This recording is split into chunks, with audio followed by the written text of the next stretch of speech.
So I'll stop Bismillahirrahmanirrahim. sharing We for a got while. If you want to show okay. anything. Bismillahirrahmanirrahim. Assalamualaikum and a very good morning. Selamat pagi semua. Apa khabar? Sihat? Di pagi-pagi Jumaat ini saya harapkan semua berada dalam everybody's in good health and stay safe everyone. Yeah. Alright. So today we are going to have our second Scholars Talk series, and we are very fortunate here to have Professor TS Technologies Dr. T. Joseph Sahaya Anand. Okay, welcome. Thank you very much for accepting our invitation. We are very glad, we are Thank very you. honored to have you here. And Alhamdulillah. So before we begin, let's say a simple prayer with Surah Al-Fatihah untuk memberkati majlis Al-Fatihah. Alhamdulillah. Iyyaka na'budu wa iyyaka nasta'in ihdinas siratal ladzina an'amta 'alaihim ghairil maghdubi 'alaihim waladdallin. Amin. Okay, so today's session will be basically a very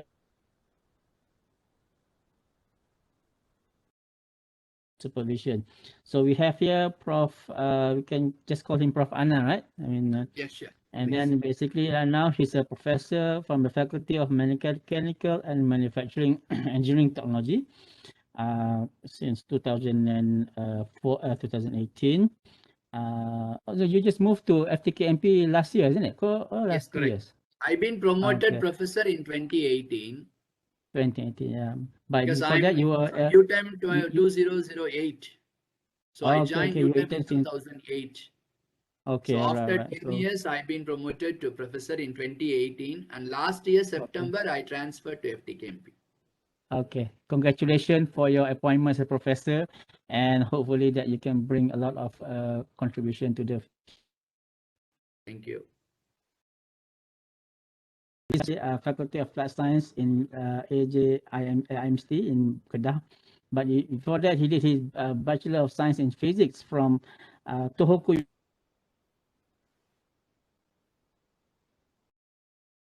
His research interest is basically on transition metal chalcogenic, intermetallic alumni, 3D atom probe analysis, and biodegradable polymer for tissue engineering. He had a lot of international collaboration with University of Hong Kong, Tohoku University, and Bharatiya University from India. So he also a professional technologist and of Malaysian Board of Technology. And he has supervised about 15 master and PhD level. All have graduated already, I presume. Well graduated. Okay, congratulations. And you have graduate level of about 43 students under you. And then, wow, that's very impressive. So publications, you have produced 7 books or monographs, and you have 75 international journals, 54 international or national conferences, 8 international or national award. And for citation, he has around 1,477 citation, and his Chase index is 18.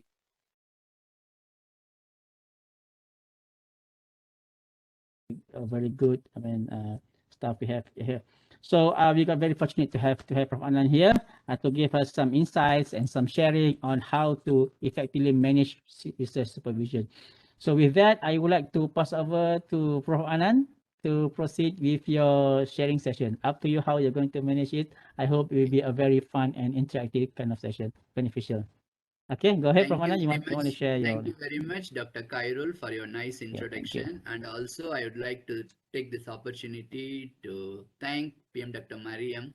She approached me about 2 months ago when I was walking through the campus because I'm a contract staff or an expatriate staff, but sometimes the procedures may delay a bit. So she was asking me, are you still in the campus or still with UTeM? Then I said, yes, I am. So that's how this talk was organized. Thank you very much for the case, including PM Dr. Jaria for allowing me and then inviting me to share this talk. Okay, and thanks for the colleagues and friends, those who are joining here. And today we are just going to discuss about the supervision. Nothing new knowledge we are going to gain. So I can tell you from the beginning, it may be a purely sharing session. So some of the sharing that maybe I'm practicing may be new to you, or maybe if you have any ideas, you feel free to share. Because is it my volume is clear or do I need to increase my volume? Because I some of think your you volume is okay. For Okay. the okay, right? participant can turn So up your far, okay. volume. Yeah. Okay. Because I can see in chat box there is a comment, so I thought maybe it's for me. Oh, Okay. okay. Okay, so let me open up the slide. Okay, so this is the topic, and then let me just put this. Those who want to note down my phone number or maybe email ID to further communicate. So as Dr. Khairul mentioned, now currently I am attached to the Faculty of Mechanical and Manufacturing Engineering Technology. I recently transferred to this faculty last September. Before that, I was attached to FKP, Faculty of Manufacturing Engineering, for the last 12 years. And then what is actually supervision? So this one I'll be today, the topics that I'll be covering is mainly research and then what we academic and then the research. Then what is the difference between or the comparison between evaluation and then a supervision? And then what are the characteristics of a supervisor normally need to have? And most importantly, and these days, this is the biggest issue, or you can say the drawback or limitation, what actually the issues we are facing, especially on the ethics and moral in supervision. Okay, so first we spend few minutes, why before we go to students, okay, we are all academics, maybe lecturer, senior lecturer, associate professor, professor. So everybody wants to go to professor, and that is the academic level. As being an academic, everyone wants to be a professor. That's our ultimate goal. But to be an professor, then sometimes you cannot be, we cannot be directly, and we have to like it or not, or we have to be part of a research team or researcher to go to reach or achieve our level, our final destination in academic career. So that's where the research comes in. Okay, so on this is one side, it is a kind of requirement. But on the other side, those who are really interested to do research, because research sometimes when it comes with the compulsory manner, or if it may be forcing kind of thing, then we may not able to perform good. So whatever be the initial struggles, but we have to come to a stage where I like to do research or I love to do research, because once you go into that stage, then only we are looking the research area into a different perspective, because teaching is different. Teaching based on your experience, the same subject, if you teach 2 times or 3 times, you may be even finding it easier or better. But when it comes to research, then the new ideas, the novel ideas or the Prof. creativity. Anand. Yes, please. Prof Anand, sorry, there's some comment from the participant. Maybe can you just increase your volume, your mic volume, because some of them they mentioned that your voice is like 3 times lesser than my voice. So I'm not sure why, but can But you how just about you? Can increase? you hear me? Can you hear me? Somebody in the participant, can somebody reply? Because I'm hearing the Prof Anand clearly, but I'm not sure about the That's what, rest. because this, if you can hear Oh, me. hello. Hello. Okay, Okay, yeah. Yeah. Siapa We tu? can hear, but it's a bit soft. A bit Okay, soft, what eh? I do, Yeah. Prof let's see, Anand. maybe close my video because I'm using from home, maybe the bandwidth. I will stop my video. How about now? Can it be clear? Do you think it's better now? Better. Okay. Thank you, Better tak? PM Dr. Ko. Thank you. Kuat sikit. Okay, good. Okay. So maybe I Maybe. can open up my video again at the end. I think Okay. still, Alright. if you hear me, it's fine, right? I'm sharing the slides. Right. Thank Okay, you, so Prof. this is the first step we can do. The research, we have to involve ourselves, and then once you are involving into the research, we can allow that research to do, because some people may be thinking I have no choice because I join in a university as a lecturer or senior lecturer, and it is not like a school, or maybe it's not like a other institute or recognition whereby the promotion is not automatic. So we have a KPI set, and this KPI is the one normally allowing me to be promoted. So I don't have any choice. So even if you think to do that way, or even if you hate to do research, being in any university or being in academic career, in a tertiary education especially, better to go to the first step. I love to do research. So that is where how you can able to come into the research. So this is what I'm trying to say. So before we go into student or maybe publication, etc., we have to set our mind positively that I love to do research. So only when we can able to proceed further. So this is my first one, a comment I can say. But to do that, are we motivated enough to do research? So this is the second point. Okay. So are we motivated, sometimes motivated by the university where I'm working, or maybe my colleagues or peers or friends that I'm along with. Sometimes even the family is supporting. But if I use earphone, I tried, but it will be more than soft. That's what earlier we checked with Dr. Khairul. Let me try again. Please comment. If it is better, I don't mind to use it. Is it better now? Now I'm using my earphone. Can you please comment? So now do you think it's better? I can see from Yeah. Dr. I think Dr. Nalin say better, yeah, slightly better, Prof. Okay, I'm Sure. okay. So I think you can just proceed. Prof, just proceed. Maybe just can increase your volume a bit, your voice a bit. because the volume I set to 100 first, and then I'm now speaking with louder. I mean, I'm trying my level best to. I think my voice is already Okay, loud. okay. It's So okay, now Prof. You can just proceed. It's okay. I is think it so? I'm just mm, telling. I'm now using mm, the earphone. So do you think now mm. it's better or increased the volume? Maybe I'm okay, okay. I can hear you clear. okay. Mhm. Okay, thank you very much. So I will just switch off my video so that maybe it may be better. If anything, please let me know. I think even if I'm not looking at the chat box, let PM Dr. Mariam can look into that and you can interrupt me anytime so that I can change accordingly. Okay, we can continue. So the point here is, are we motivated enough to do research? Okay, so the motivation may come from different forms.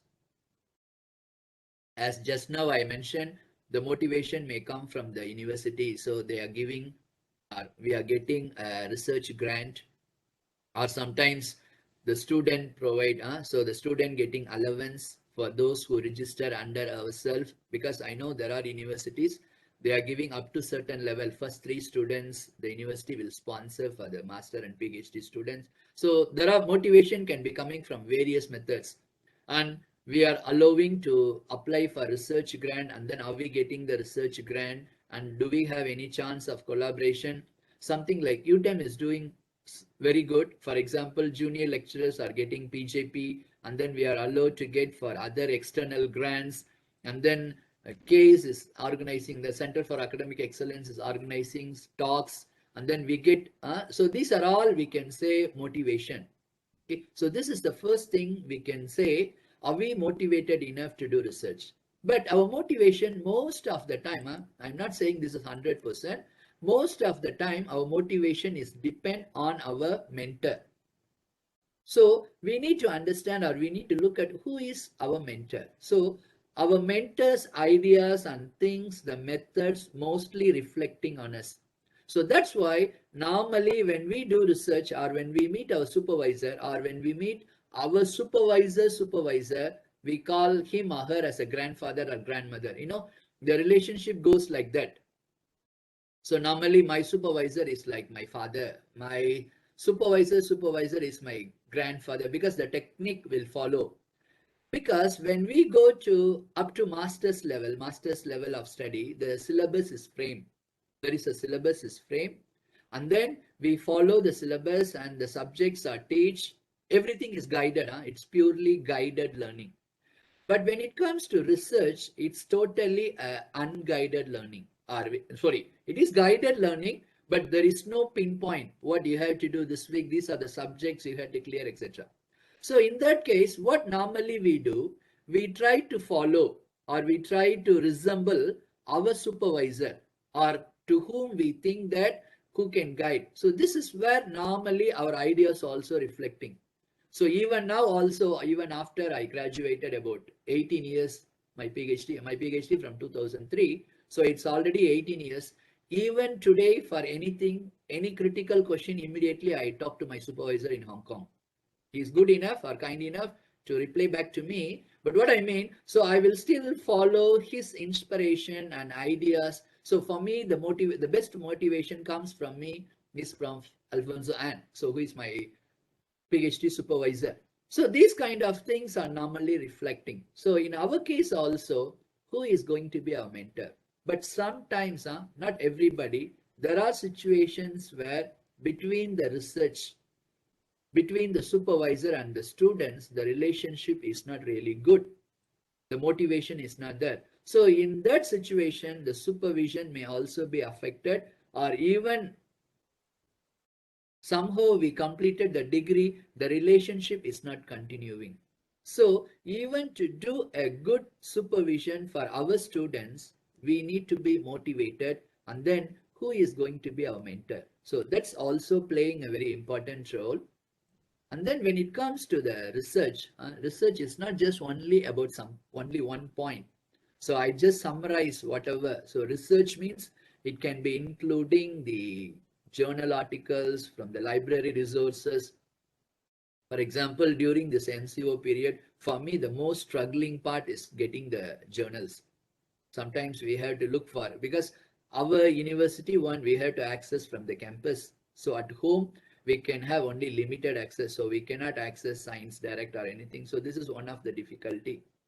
Then when it comes to other things, okay, but the most important one in this talk, we are going to focus on students, because when we get a good student or a right student, I don't want to use the word good, maybe more than that, the good thing is the right student, the more appropriate student. If we get it, half of our research work can go peacefully, because we can focus on only how to guide the student, treat the student. So if we can guide with our time and efforts and everything, and the right student is there for us, then half of the research work can be done successfully. Because this time the students, especially some of the students, they are not really, I can say, motivated. They come after their undergraduate studies, they are not so sure what to do, and then they are looking for the lecturers. If you have any grant, like FRGS grant or anything, then we can tell them that, okay, I will pay you every month 1,800 or 2,000, depends on the grant money. Then they join. But sometimes, all the while during their undergraduate studies, they spend time together with their friends, classmates, and everything is fully guided, correct? So the subjects are there, the timetable is given, everything. But when it comes to masters, they can see only their supervisor. And of course, there will be few courses, like 2 to 3 subjects will be given, but those subjects will be offered. I'm not sure is there any criteria that I can say right student, so there is no quality, it depends. But what I normally do, then that I can share, if you ask me any question, I can share my experience. So normally my master students, most of them are from my own undergraduate students, and even more I can more specify that they are my final year project student, PSM students. So even now I can say one of the student, like Sarisha Binti Shari, she is my current PhD student. She was my ex-student in the previous university. I think some of you may know, before I joined at UTeM, I was working in Kedah, AIMS University in Sungei for about 3 years. She was my undergraduate student and final year project student over there. After a few years, because she started working, she's a good student, so I talked to her, and then, are you interested? And then she also thinking, sir, I'm thinking to do master's program, can I? So she joined under me for her master's. After master, totally different project. Previously, she was working on the solar energy materials.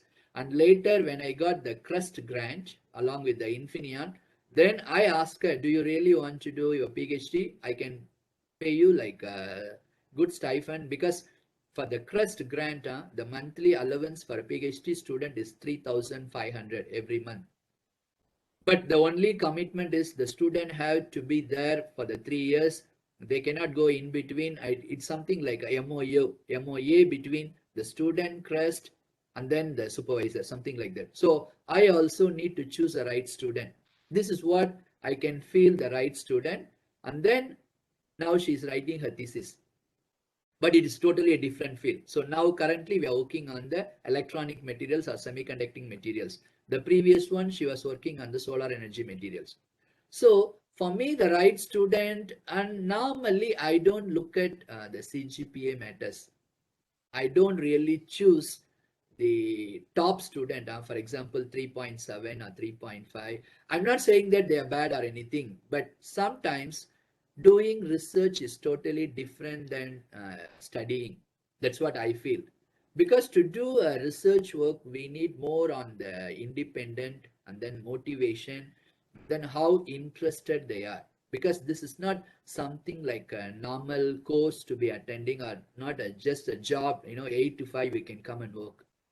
Sometimes, yes, the students may come only in the afternoon. Sometimes maybe they need to work in the evening, or maybe Saturday, Sunday. Sometimes they may need to go to another university. Sometimes I send students to UTeM, or sometimes high-tech instruments to Puchong, or maybe some university to do some characterization or memos. So they should know these things better.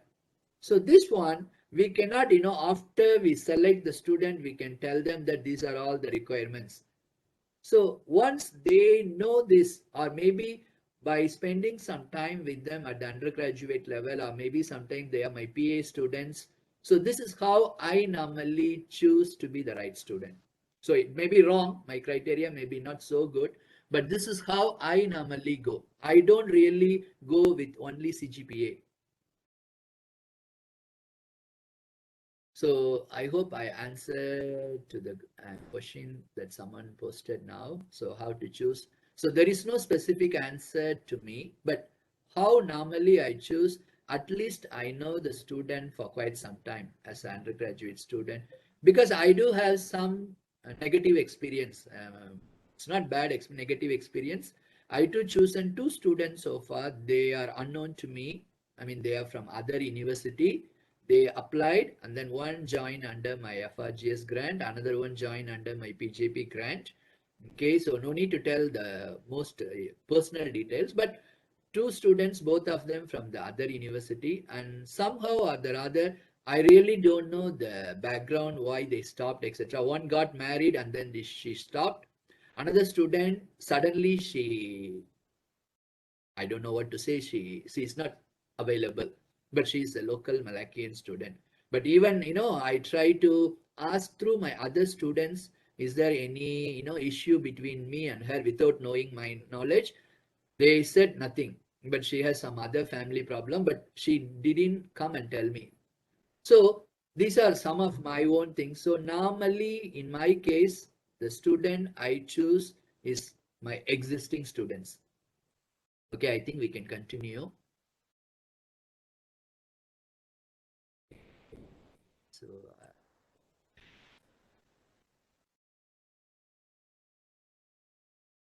okay, I hope I answered to Mohammed Z. Akob regarding the student one. I can continue on that, right? Okay, thank you very much. Okay, next moving on. When we do research, our success is normally comes from this. As I just now mentioned, I'm just summarizing the research only now. I'm not going into any details, just to get just to inform us that we need to have some kind of motivation. So that's the first one, interest and motivation. Then converting our interest and motivation into a good research proposal. It can be a research grant, or it can be even a paper, whatever. So it has to be converted, because the idea is not just in your mind, it has to convert into piece of paper. That piece of paper need to be converted mostly into a research grant. So once we have that, then we need to have a good research management. Actually, the student, I just personally put here in the bracket, because the good research management, not only looking at the student, these days it is involving so many, if I'm not mistaken, at least 6 to 7 parties we have to involve. Even if you apply for the grant, we have to look for the criteria and then requirement, when the cycle ends, who are supposed to be our collaborators. Sometimes some of the grants, they ask us to be including an industrial partner or industrial staff or maybe overseas staff, international staff. And then these days the new criteria also coming into social elements. Even though engineering project or science project, we have to include the social aspect. So all those things need to be there.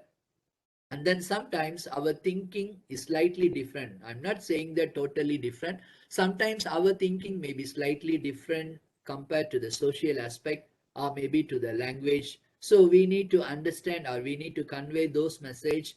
And then our seniors in terms of the management or maybe cream. So all those things need to be managed at one side.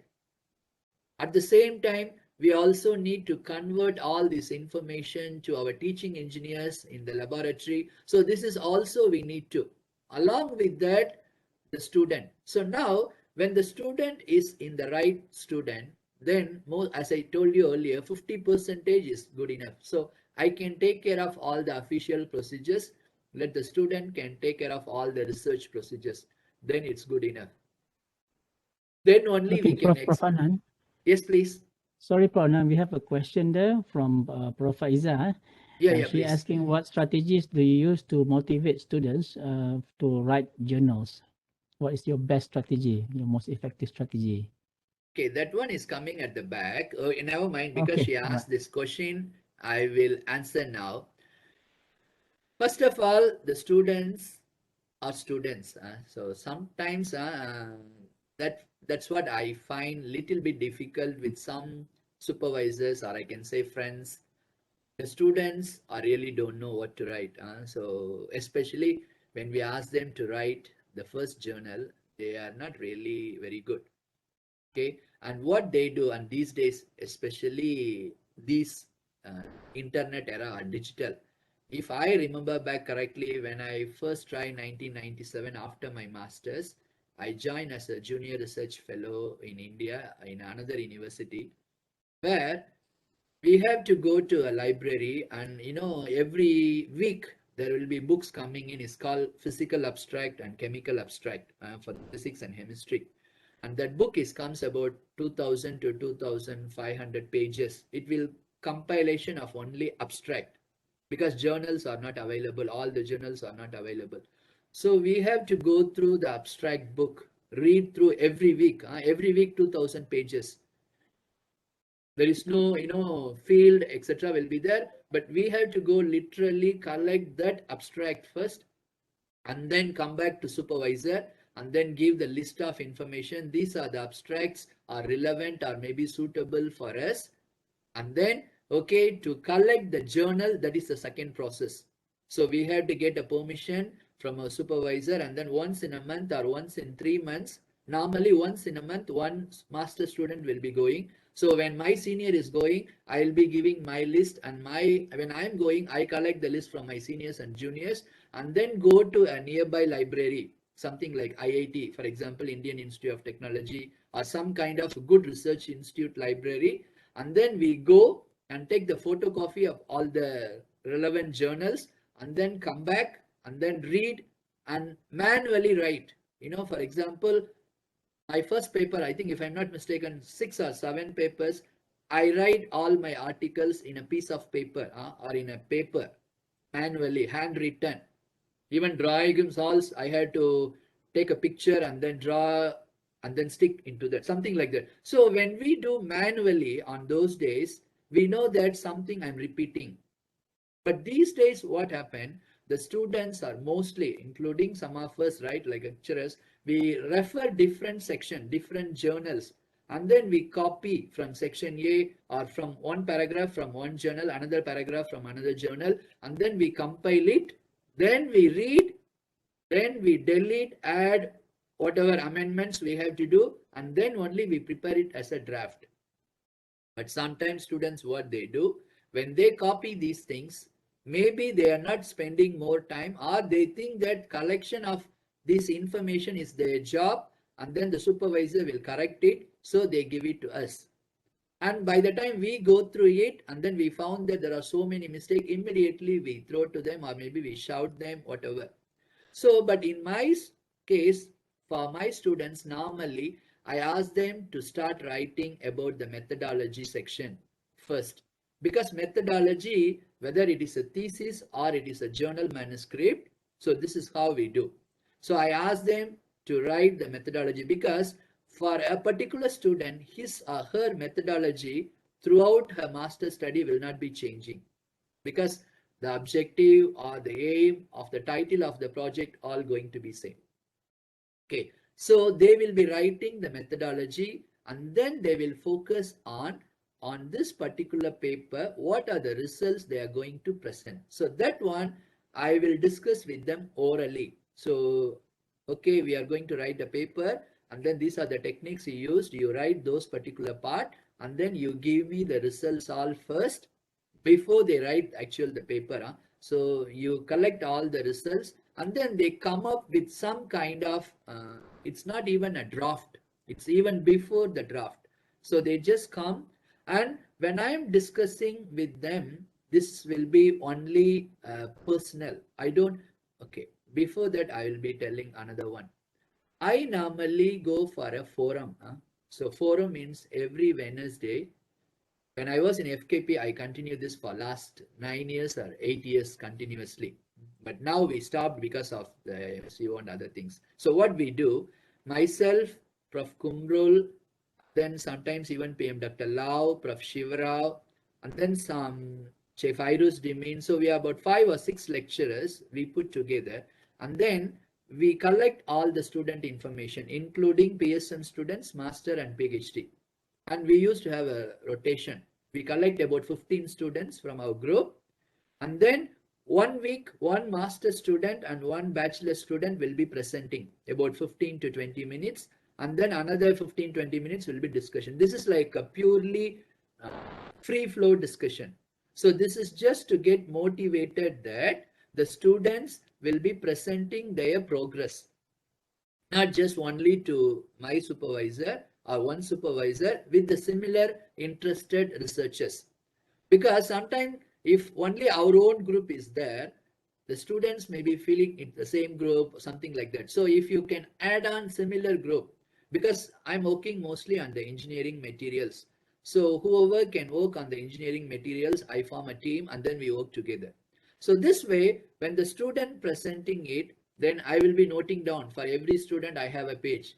For example, after looking at few talk, let's say 2 or 3 talk, then if there is enough data that the student already presented, then I will call the student personally. Okay, it looks like your results are good. So now you have to give me some kind of organized manner. For example, methodology section, you can write it in full. That is full draft. Then the remaining one, introduction, literature review, results, discussion, you give me in the point form. For example, what you are planning to include. For example, what you are planning to include. Let's say in introduction, the points.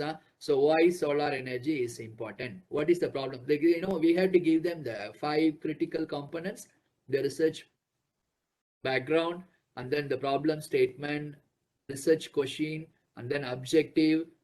So those kind of information we need to collect.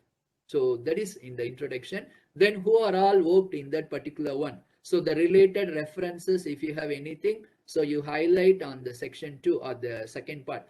Actually, when you write the journal, literature review, and then introduction coming together. So we write it in one section. So this will be one part. They give the point form. Then they write the detailed one in the methodology section. Then they give me the results and discussion. There is no actually discussion. They give the results with the point form, what they think. Okay, the structure looks like a smooth pinhole free or maybe sterilite structure. So whatever the information they can give. Then I discuss with them, okay, this kind of information is good and this can be included, this can be omitted. So then they will go back and then expand the point form into the paragraph form. Then they will give me the first draft. So this way, I feel normally when they are writing the paper also, they are not really, scratching from zero. Kind of they are motivated. And then I don't give them too many, the number doesn't really matter. So normally I go for PhD student 2 papers in a year. Okay, especially from year 2 onwards. First year, normally 1 paper or even conference paper is good enough. When it goes to year 2, maybe 2 papers. Once here they are going for the thesis submission, make sure 4 papers is good enough for a PhD. If it is at least indexed, preferably 1 or 2 with Q1 and Q2. So this is how I go with a PhD student, because my current student, Sarisha, she already got about 9 papers, 7 of them in Q1. So this is something good, okay, because this is a project we are collaborated with Infineon and Crest, so we have money and such things, and she's also a good student, a right student for me, so things can go. But when I go to other student, it may not be the same. But in the case of a master student, year 1, maybe we send them for a conference, year 2 onwards, maybe first paper, and then just before writing the thesis, 1 more paper. So 2 paper before writing the thesis, good enough. And then later on, after they submit the thesis, between the Viva time or maybe the completion time, that is the time I ask them to give more papers, 2, 3, something like that. Okay, so this is how generally I can say I motivate the students, at least under my guidance. So this is the first. And then I can see the next question, how to get international student? Could you share your experience? Okay. This is basically speaking a $1 million question. Even I don't have the real answer. In fact, even I don't have an international student so far, because if you ask me my experience, I can tell. I'm from India, so normally students from India are not really coming up with a wealthy background. So in India, there is no support from the government in terms of the studies. Even for degree and masters or schooling, everything only parents have to support. There is no government loan like PTPTN available in Malaysia like that. There is no loan, no such loan. Okay, so in that case, only parents have to support for all the entire education, family or parents or something like that. So in that case, when they want to go for any overseas study, the first thing we look for, whether is there any fellowship available or not. Even when you look at me, I'm also got my full fellowship for my PhD from the University of Hong Kong. That's why I joined that. If not, I may not able to join. So in that case, the student from India, it's very difficult so far. So I tried, I'm even trying, because even university is setting up one of the KPI for me, getting a student from India. Sometimes even it's relatively easier, I'm not saying simply easier, relatively easier to get an undergraduate student. Okay, but master student or PhD student is very difficult, because there is no such thing. If I'm not mistaken, in Indonesia, the government is sponsoring their lecturers to go to overseas to do studies, something like in Malaysia, right, Cuti Pelajar. Even in India, there is a program, is called Faculty Improvement Program. We call FIP. So even that FIP is allowing you to do within the state only, because in India, a state is already because my state, Tamil Nadu, is 3 times bigger in terms of population compared to Malaysia.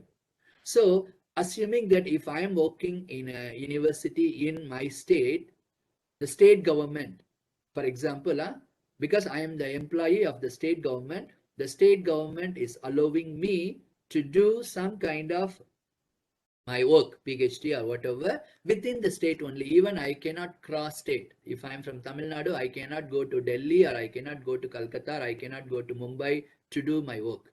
I can go maybe individually.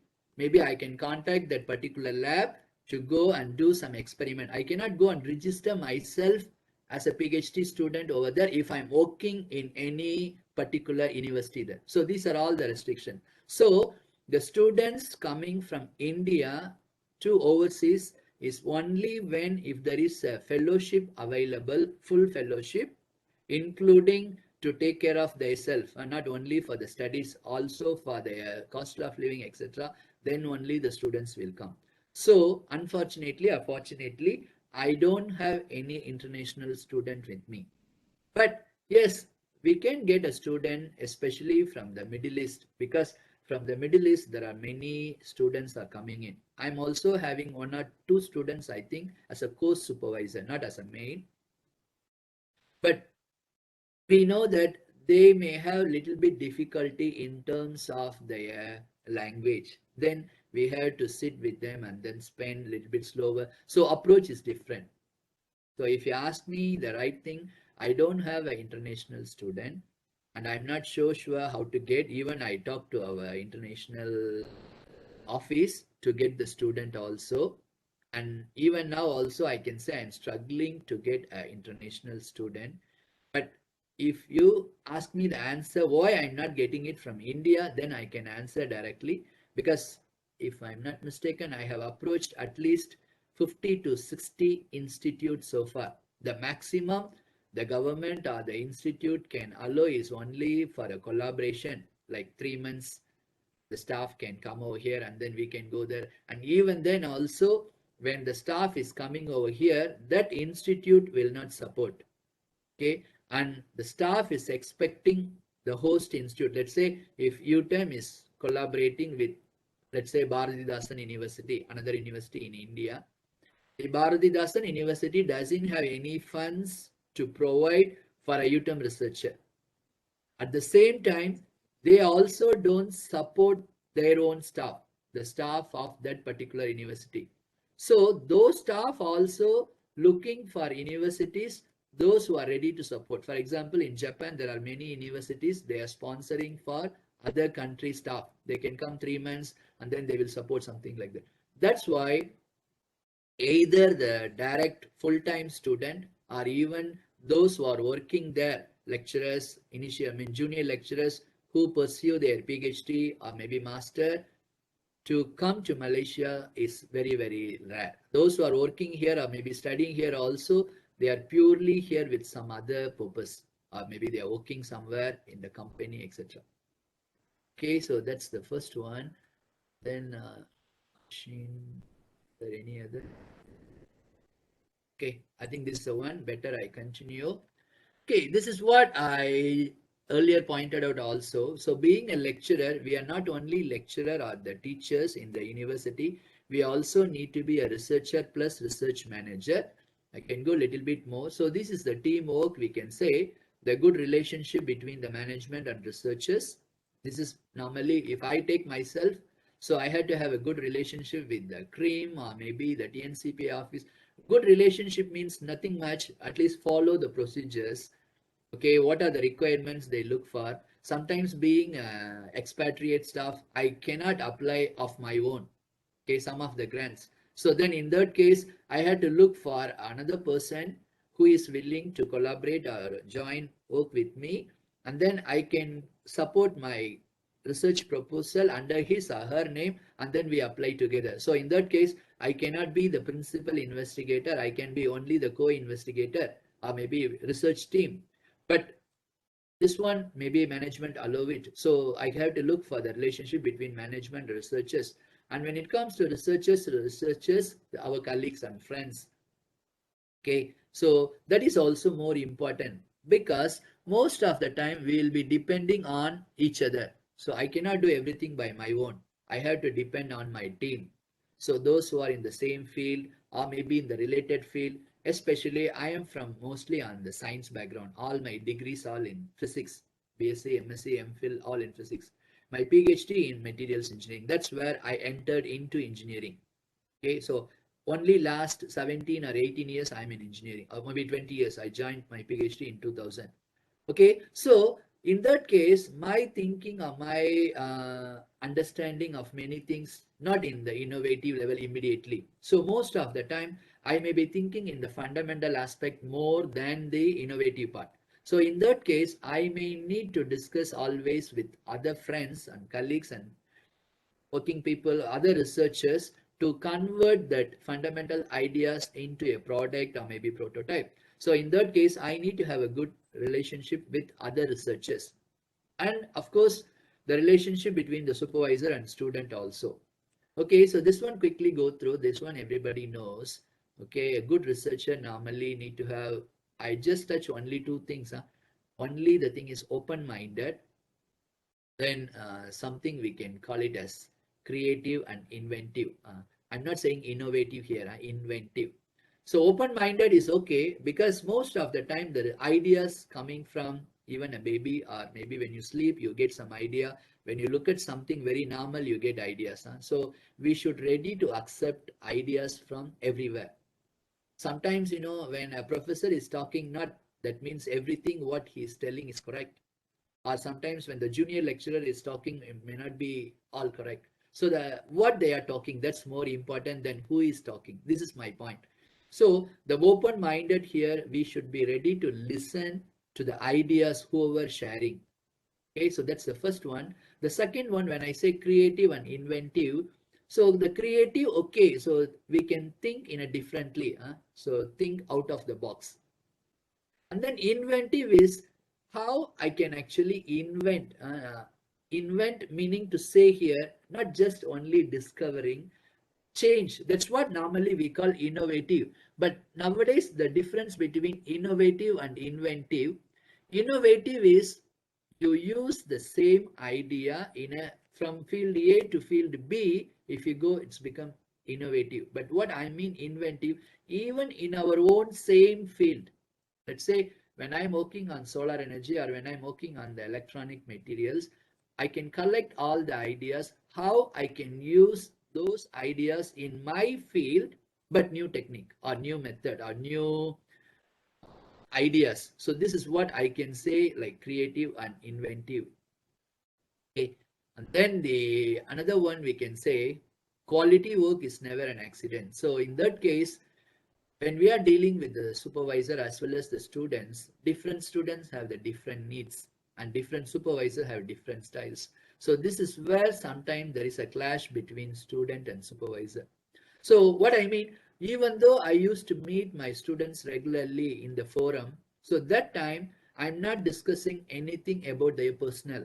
Personal means nothing, their personal, even your writing skill is not good, or maybe your experimental results are not good. Those kind of things I don't comment in the forum. The forum is for open discussion, as if like that student is not my student. This is somebody I'm going as a general examiner or maybe evaluator or maybe a guide. So somebody inviting me for a talk and then I can go and give comments anything in the general manner.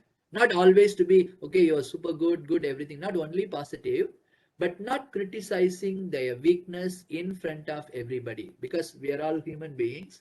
Even though they are students, but still they have a sensitiveness, and that one we need to understand. So that's why we need to understand first that different students have different needs. Similarly, different supervisors have different styles. If you are a student, I mean, though you are a lecturer and you are doing your PhD, and for you, this is also very important. So we need to understand that not every supervisor may follow the same procedure, because we need to know how much direction that particular student want, how much contact, how much pressure, because these days, everything and everybody doing so many things. He is a lecturer in the university. He or she may be married with 2 kids, looking after the family.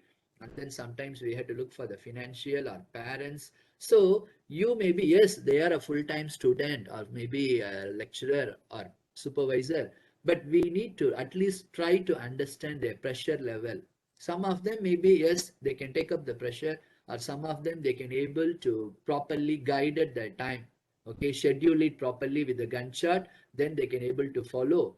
But as a supervisor or as a student, we need to know the pressure level that the other person has, maybe the supervisor or the student. Then do you want to work on part or a larger project? So this is sometimes the student. We want to ask or we want to understand that what's the role of the student. Sometimes you may not have a student. You may have only one student or two students. You just, you here meaning to say, I take myself. So I am supervisor. Sometimes give all the burden. The student, if it is a master student, he or she need to take the tutorial classes sometimes, or sometimes you have to go and do the office work, the stationery work, collecting data, make a photocopy, and then do some work. If I'm not mistaken, I don't know, I don't see here in UTeM so far that culture. But if I look back some of the places in India, it's worse. The student, PhD student, first year, he is an assistant to that particular professor's wife, or maybe at home. He has to buy the groceries for the family and then leave the children in the school and then picking up and then do all the cleaning work in the lab or maybe in the office. So all those things need to do in the first year. So this is what. But you are a student, this is very normal because I'm not looking at this an exploitation. So that may be slightly different because this is overall mostly. So I'm not, overall it is exploitation, but why I don't want to use the word exploitation, this is not very specific to one particular student, generally, because they say you have to adapt the environment. So, okay, you're working on the office or maybe assisting your senior students is fine, but sometimes it may be extending to a certain level that you may need to assist the professor at the family level also. Sometimes even I do remember when one of my professor, when I was a junior research fellow, when my professor used to go to his hometown, which is maybe 200 kilometer away, I have to go and sleep to his current residence. Not sleep inside the house, sleep outside the house, but looking after his house. He locked the door and he go back. But like that, 3 to 4 days, I used to go and sleep outside his house.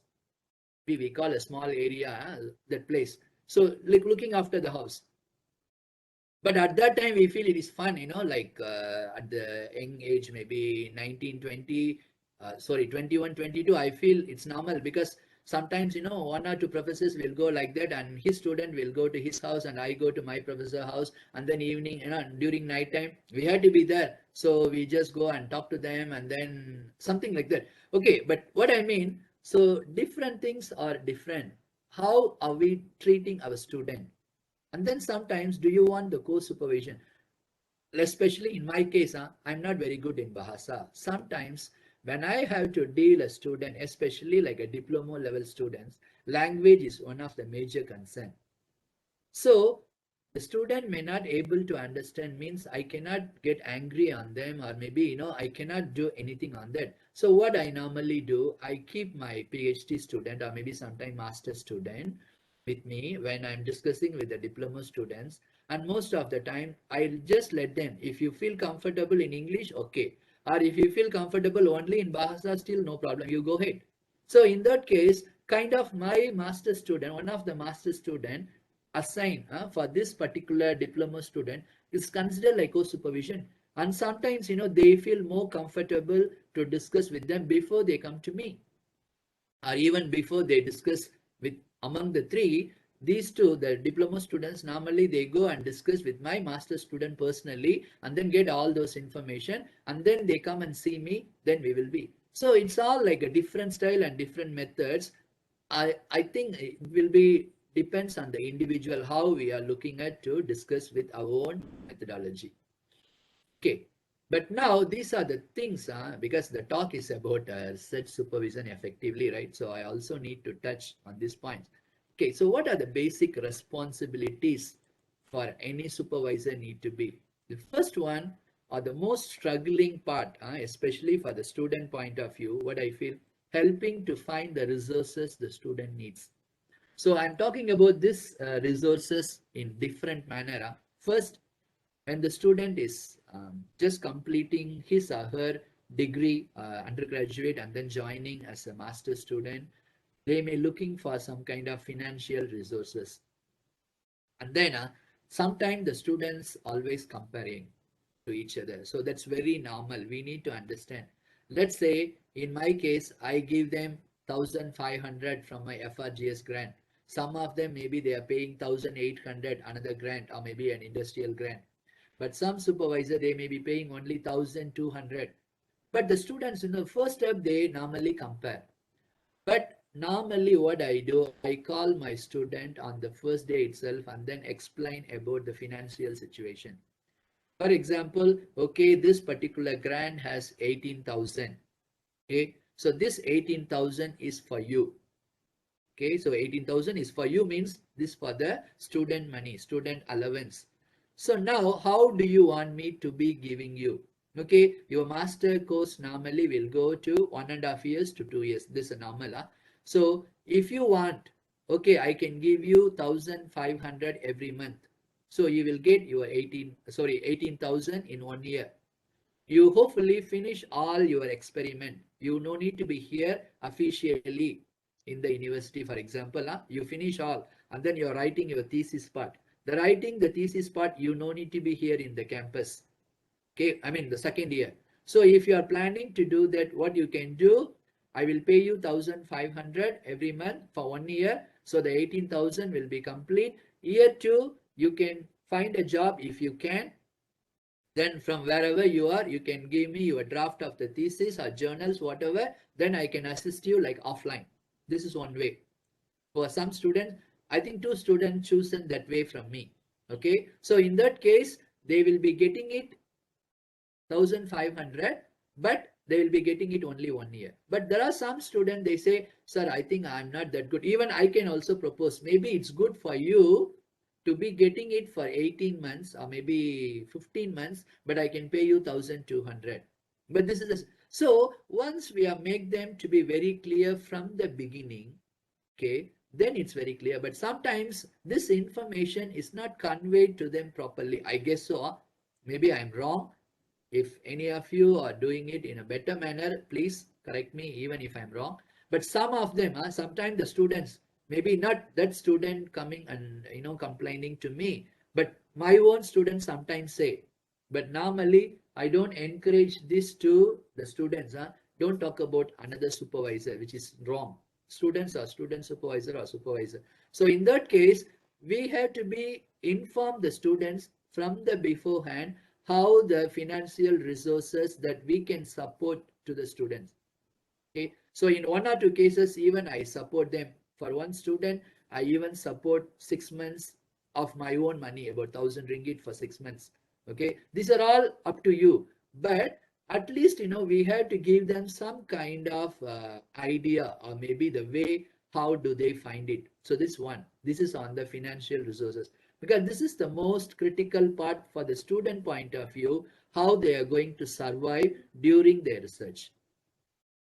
Once they found these kind of things, then the second one, okay, that is the part they may be learning initially, then they may be even sometimes master than us. This is also another point I inform to my master and PhD students. Yes, today I am better than you. I mean, the first day or maybe the initial part of the research or your project or your studies, I may be better than you. But once you complete your master's degree or PhD degree on that particular field, definitely you are better than me, because you are going to spend the experiment. I may did my experiment maybe 15 years ago or maybe 12 years ago. And now sometimes I visit the lab and check whether the students are getting the results, etc. But how much they are struggling, what are the things they do, and then how many solutions they change, what are the parameters they used, and then how they request the teaching engineer and then other supporting staff and all, we don't know. So they know much more better than us, really, on that particular project. I'm not telling that overall. At least that particular field or the particular area, that particular student definitely knows better than the supervisor. So in that case, we have to guide them initially what are the things they may need in terms of library, in terms of the research facilities we have, the contact person, because the teaching engineers, yes, they are willing to help, but just as a student, if you go, then Sometimes the student, even they don't tell them that they are the undergraduate student, they are the postgraduate student. And they are the old student of the same faculty, right? Maybe the teaching engineer thinks this is an undergraduate student. Hey, why you cannot do this, that, etc. Okay, because they are presuming that they are undergraduate student because they have seen them last 2-3 years. So the student may not tell them. They just go, I want to do this experiment. Dr. Anand want me to do something like that. But they say, no, that's not possible. So they come and tell me that the teaching engineer is not allowing me to do that. Okay, but we have to go first time and then introduce. Normally what I do when I have a master student or PhD student, I take them, roaming around in the campus or maybe in the faculty, take them to the lab and then introduce to the teaching engineer saying that this is the master student who joined under this particular project and she or he will be here for another 3 semesters or 4 semesters. Please assist him or assist her. So that simple introduction help in many ways, not only for the student point of view, also for the lab point of view. So this is what I can say, helping to find the resources the student needs, especially on the initial 3 months, I can say, the first 3 months. Then slowly they know, even sometimes they know better than us. Okay, some of the lab entry, they know better than me. They say, okay, sir, we can take care of it. And then helping the student choose the research topic. Normally, this is also sometimes I don't give them the topic. If possible, I will be telling them, even for the final year project on PSM also, normally if the student approaching me, I will be telling them, okay, this is my area of expertise, or maybe these are the areas that I can assist you or I can supervise you.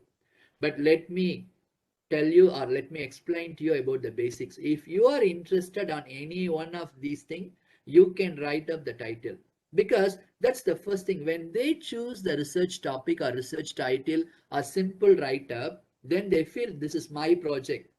The student thinks this is my project and they focus on it more, and then they work little bit, at least more enthusiasm and motivation.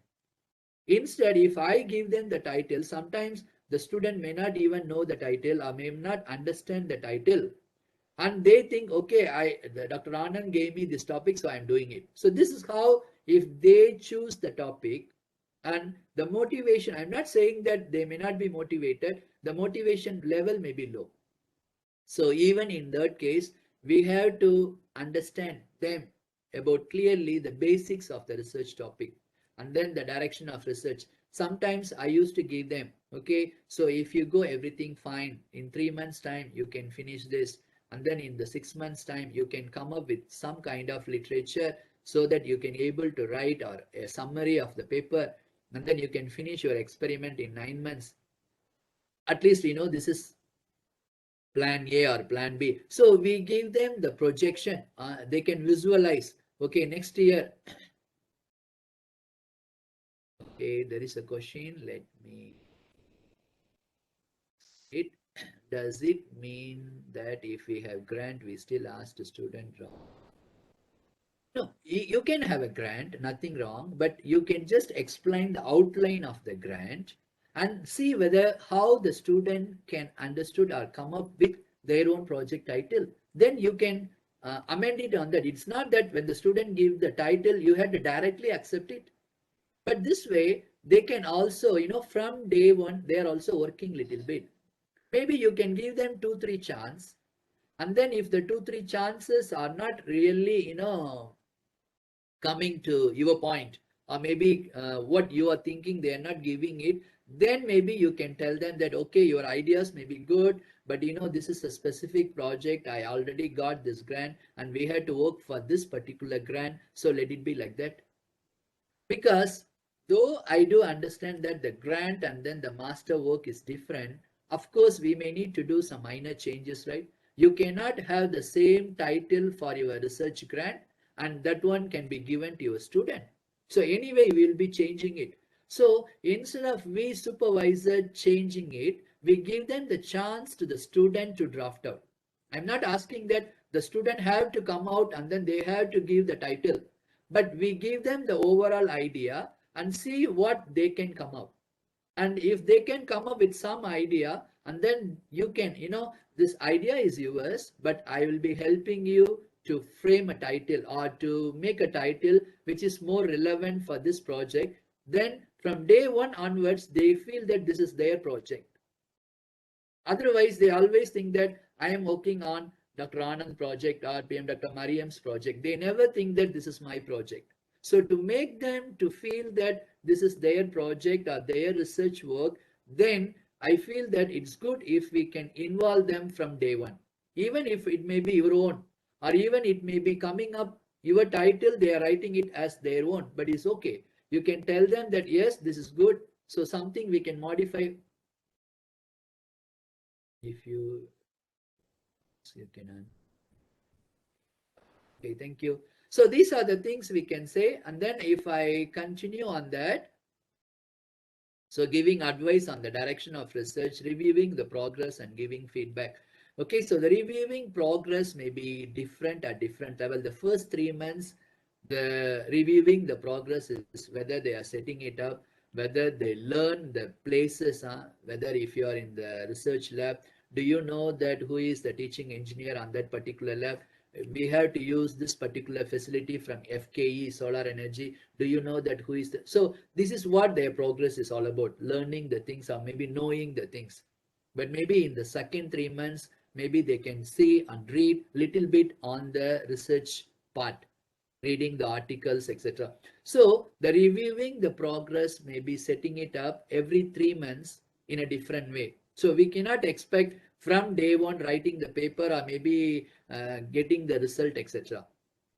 And then encouraging to present and publish their work, the students' work. So this one normally we do, but because it has to be there, I'm introducing.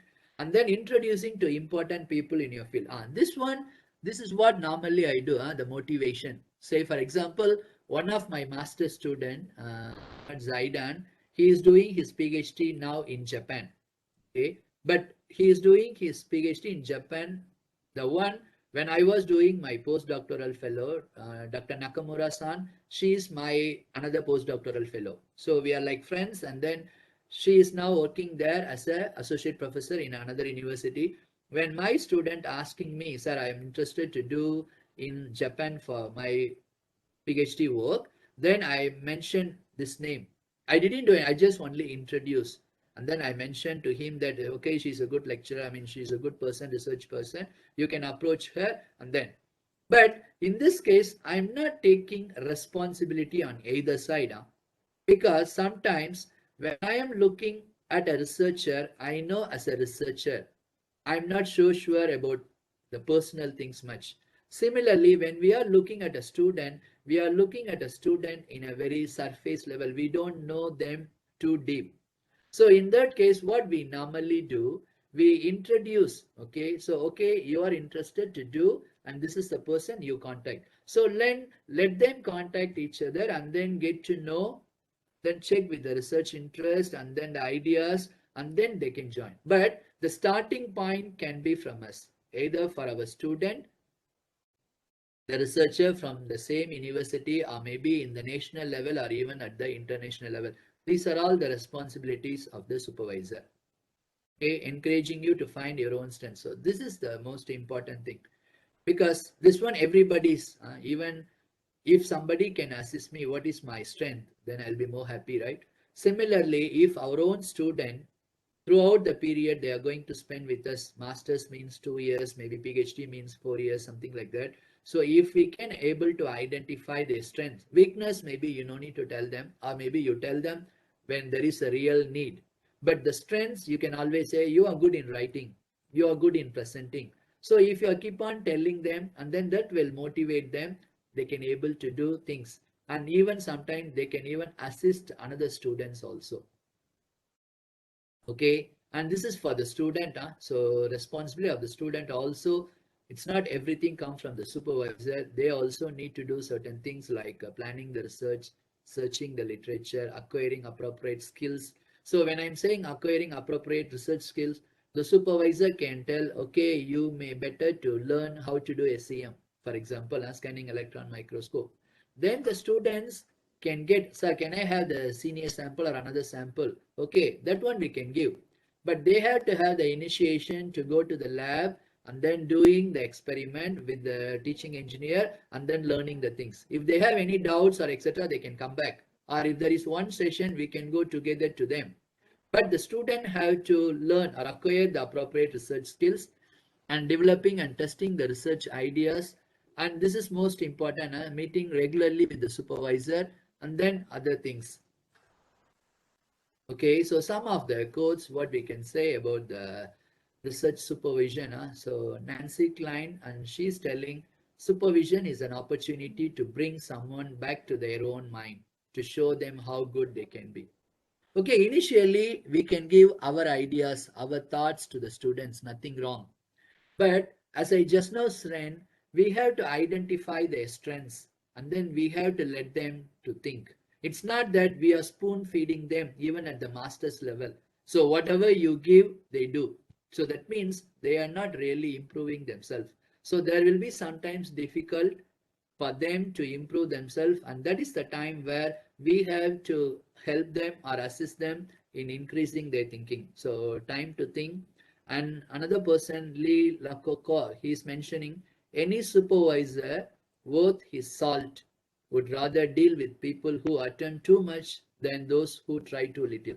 So this point is, don't give them too much of information and don't give them too little.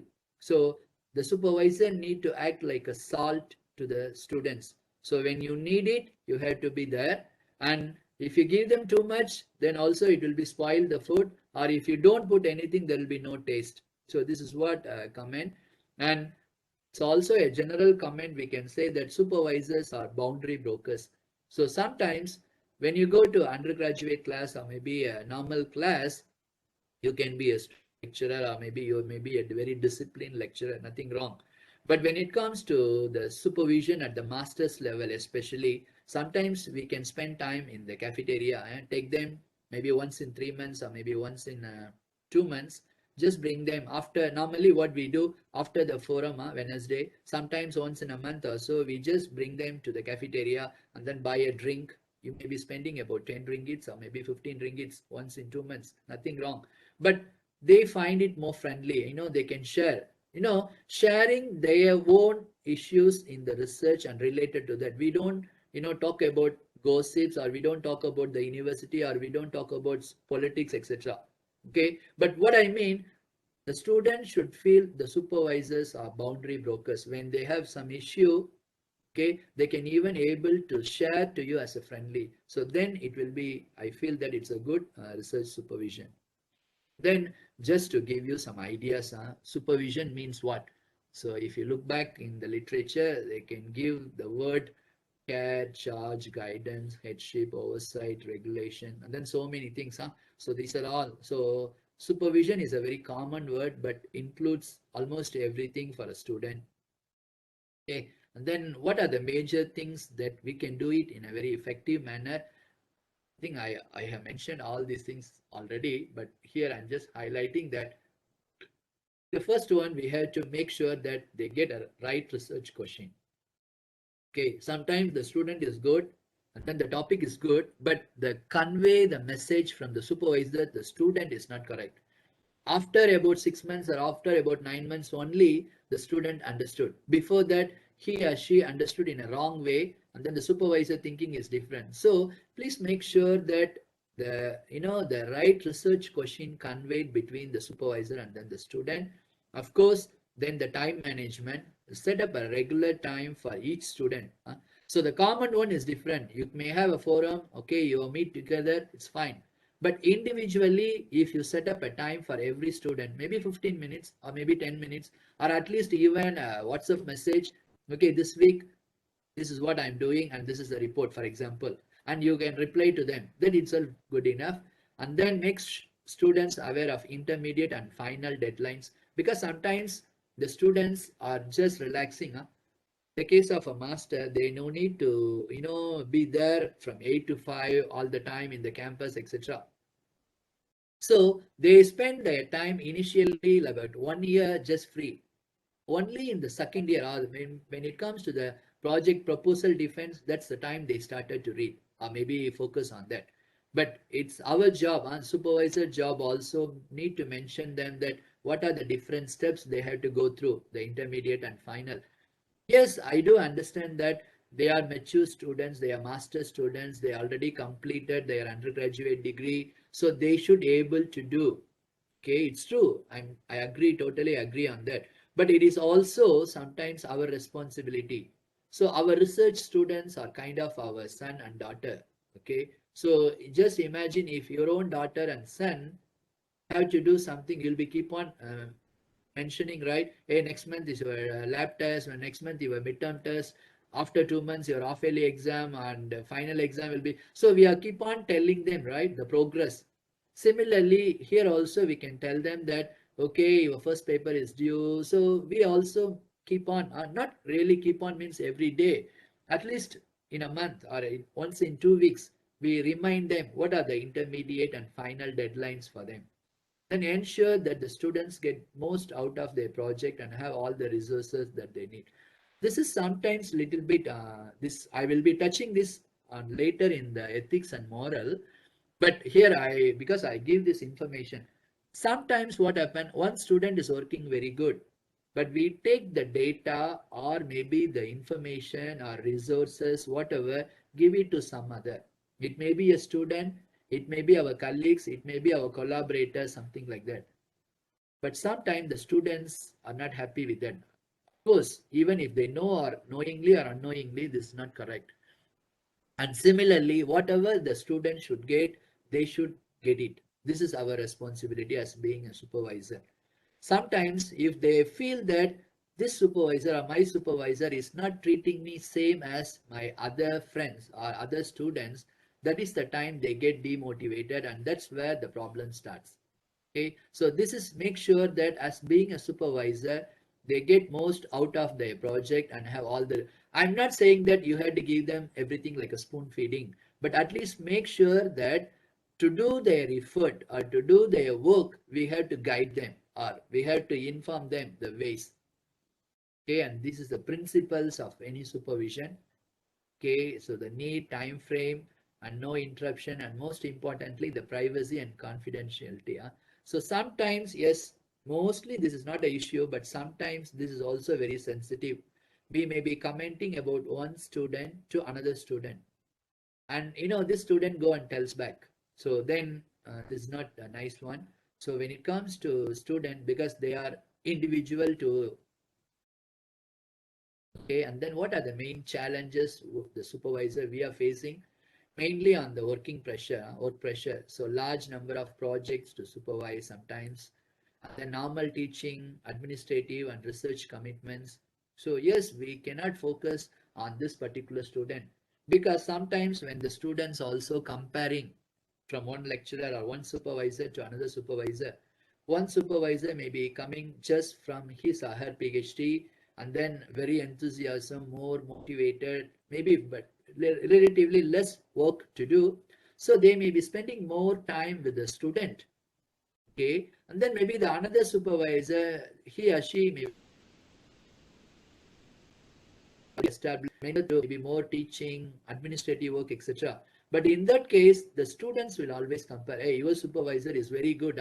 He or she always spending time with you. But my supervisor, even to see him, I had to send message, and then he will give after 3 days. You can come in 5 minutes, and by the time.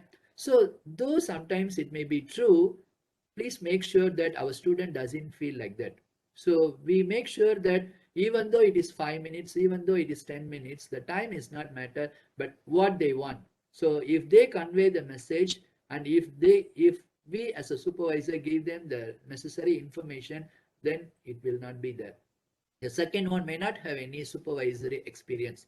This is also true. Sometimes some of the young lecturers, maybe you may not have the supervisory experience, and then you may be following your ex-supervisor's attitude, which may not be true. For example, in my case, in University of Hong Kong, all the facilities are there. Okay, TEM, we have 2-3 TEM in the next lab. So almost walkable distance, I can reach everything. So I can even test any number of times. If the lab is free, I can go and do the TEM work just like that. But here in Malaysia, to do one TEM sample, we have to pay 1,800 ringgits, one sample for the maximum period of 3 hours. So in that case, even selecting one sample, I had to be more careful. And then the facilities are not available here. It is available in MIMOS, for example, KL. So when I am sending my student over there, and then the time going to there, going to KL, and then coming back, and then booking the thing. So there are so many things are there just for one sample. But way back in Hong Kong, I can do 8 samples in one day. So in that case, our experience may not be always true to the real situation. So we need to understand that what is the current best practice to be used in UTeM, where we are. So that is also more important. And then thirdly, we can say lack of explicit guidance. So sometimes we may be guiding only degree students, or maybe only master level students, or only full-time students. And suddenly when an industrial graduate is coming in, or industry PhD student is coming in, we may not able to guide them in a different way, because their approach or maybe their understanding will be different. Okay, so this is something about the student expectations. So what the student expecting from us, this is a collection of information. So they are looking at constructed in terms of partnership of equals. Some students also, not some students, they may be thinking in such a way. So they are not just looking at us as a supervisor or not just as a manager. They feel that there is something more than that. So they want to be, okay, I'm also working in the project. I know some things. So they may not thinking, if they think that I know more than the supervisor, that may be wrong. But at least some of the students may started thinking that, okay, I also know about this project. So I have some equal things on this particular thing. So if they think that way, we have to accept it and then politely handle them. Okay, sometimes some supervisors, we can see they may be shouting at when the students say, sir, I know that I did already 5 times. Okay, but this is little bit tricky and difficult situation, but we have to handle because the student expectations are like that. And secondly, they want, demonstrate genuine interest in their work. Sometimes, students, they work very hard and then they are giving the result and we say that, no, it's not enough, you go and redo, something like that. But it may not be genuine. We think that by the time we give them the appreciation, they may not work further. So just to avoid that, we say, okay, it's good, but you still need to work more. You still need to work more. And this particular thing, sometimes they take it, but sometimes they think for this particular person, whatever I work, they don't recognize. So in that case, they may be demotivated. So this is also, we need to understand, sometimes the student thinking may be like that. And then student expect their supervisors to be friendly, open and supportive. So this is especially more important at the master's level. Then student expect their supervisors to be available when needed. This is the most important one. Because normally students, when there is a proposal defense, so next week or maybe in another 2 days, that is the time they really look for the supervisor. At that time, if you are not available, they really feel frustrated. So you cannot at that time telling them that, oh, okay, you are coming it only now. You are already here 1 year. You never come and see me. So tomorrow is your presentation. Today you are coming. So that is not the time to be penalized, or that is not the time to scold them. Okay, whatever help you can do, you can help them. Let them finish. Okay, then you can talk to them. Because we also equally need to be responsible when the student is not meeting us regularly. How much efforts we put. Okay, when they are not coming 15 days, have we ever asked them, oh, you're not coming to see me? Is there any issue? Because if we are not also looking after them regularly, and then when they are somewhat like a big gap, finally they come to us after about 6 months or 1 year, we are not responsive. I mean, we are not supposed to treat them very bad or maybe shout them. So this is what feels about the student. They expect their supervisors to be available, especially when they are needed, in sometimes financially, sometimes the resources wise, whether what kind of research and how to proceed, how to discuss, etc. also. Okay, because sometimes it's also happening. There are so many incidents. I just take only one incident. So there is a student, he himself suicide because the thesis was not good enough. Supervisor was telling that the supervisor, the PhD thesis was not good, repeating few times, then this may happen. So what type of supervisors existing? So you can check back yourself. Some of the supervisors are very perfectionist. Some of them are moderate. Some of the supervisors may be like a parent or guardian to them. Some of them are like a friend. Some of them are unreliable, saying something in front of to the student but acting differently. So and then underachiever. Sometimes this is also true. The masters and PhD student, as I told you, they compare their supervisor with others and they decide who you are, whether you are an underachiever or overachiever. Then superficial, and then they think this is all like students' point of view. They think the supervisor is always talking about which is not really possible because he never give us any idea, but he always think do this, do that. Okay, superficial. Or are we conservative or imposing or invisible? Because sometimes the students is complaining, right? I'm trying to meet my supervisor last 6 months, 3 months, and something like invisible. Okay, and then this one we already discussed. Okay, then these are the some of the things I want to focus on. Emotional balance. Okay, we need to understand the students or student. They may be sometime doing mischief, sometimes they may not be performing well. But when it comes to us to be supervisor, we cannot looking them what they are. So you are a supervisor, we have to supervise them in a very normal manner. Okay, so that's what we call emotional balance. That's the first one. Second one, we also human beings, we may have difficulties with our management, we may be difficulties with the family, we may be difficulties with our financial situation, etc. But we cannot show this to our student. Okay, so this is what we call emotional balance. Okay, so when the time you are meeting your student, even you meet 2 minutes or 5 minutes, spend the time for them. So at that time, you don't attend the phone call, you don't talk to another, and then you don't do some other job and then attending to them. So that is the most important thing we have to look for. So this is what we call emotional balance. And then being proactive. So sometimes we may complaining the students, when you come and see me, you don't prepare this. Similarly, when the student coming to see you, at least few minutes we have to. Sometimes when I have about 8 students in my supervision, I should know that who is the student coming to see me and then what project he is working. Is he a master student, PhD student, or undergraduate student, or diploma student? So we also need to be proactive. Sometimes, oh, you are a diploma student, is it? Oh, I thought you are a master student. Okay, okay, tell me what you want. That itself goes. Okay, so when the student asking something from the supervisor, we also need to be little bit proactive.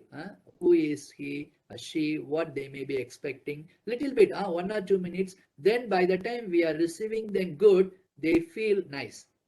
Okay, so then mental agility is like we had to give them the space and time to share the things. And then learning habits, independent learner, then self-knowledge. Now, this is sometimes most important. Sometimes when the student asks any question, and if you're not so sure, better don't tell them. Especially at the master's and PhD level, they are working on the experiment. Okay, for example, I did my experiment maybe on the sputtering machine in 2002, 2003. At that time, the scenario may be different what the current sputtering machine used to be quoting.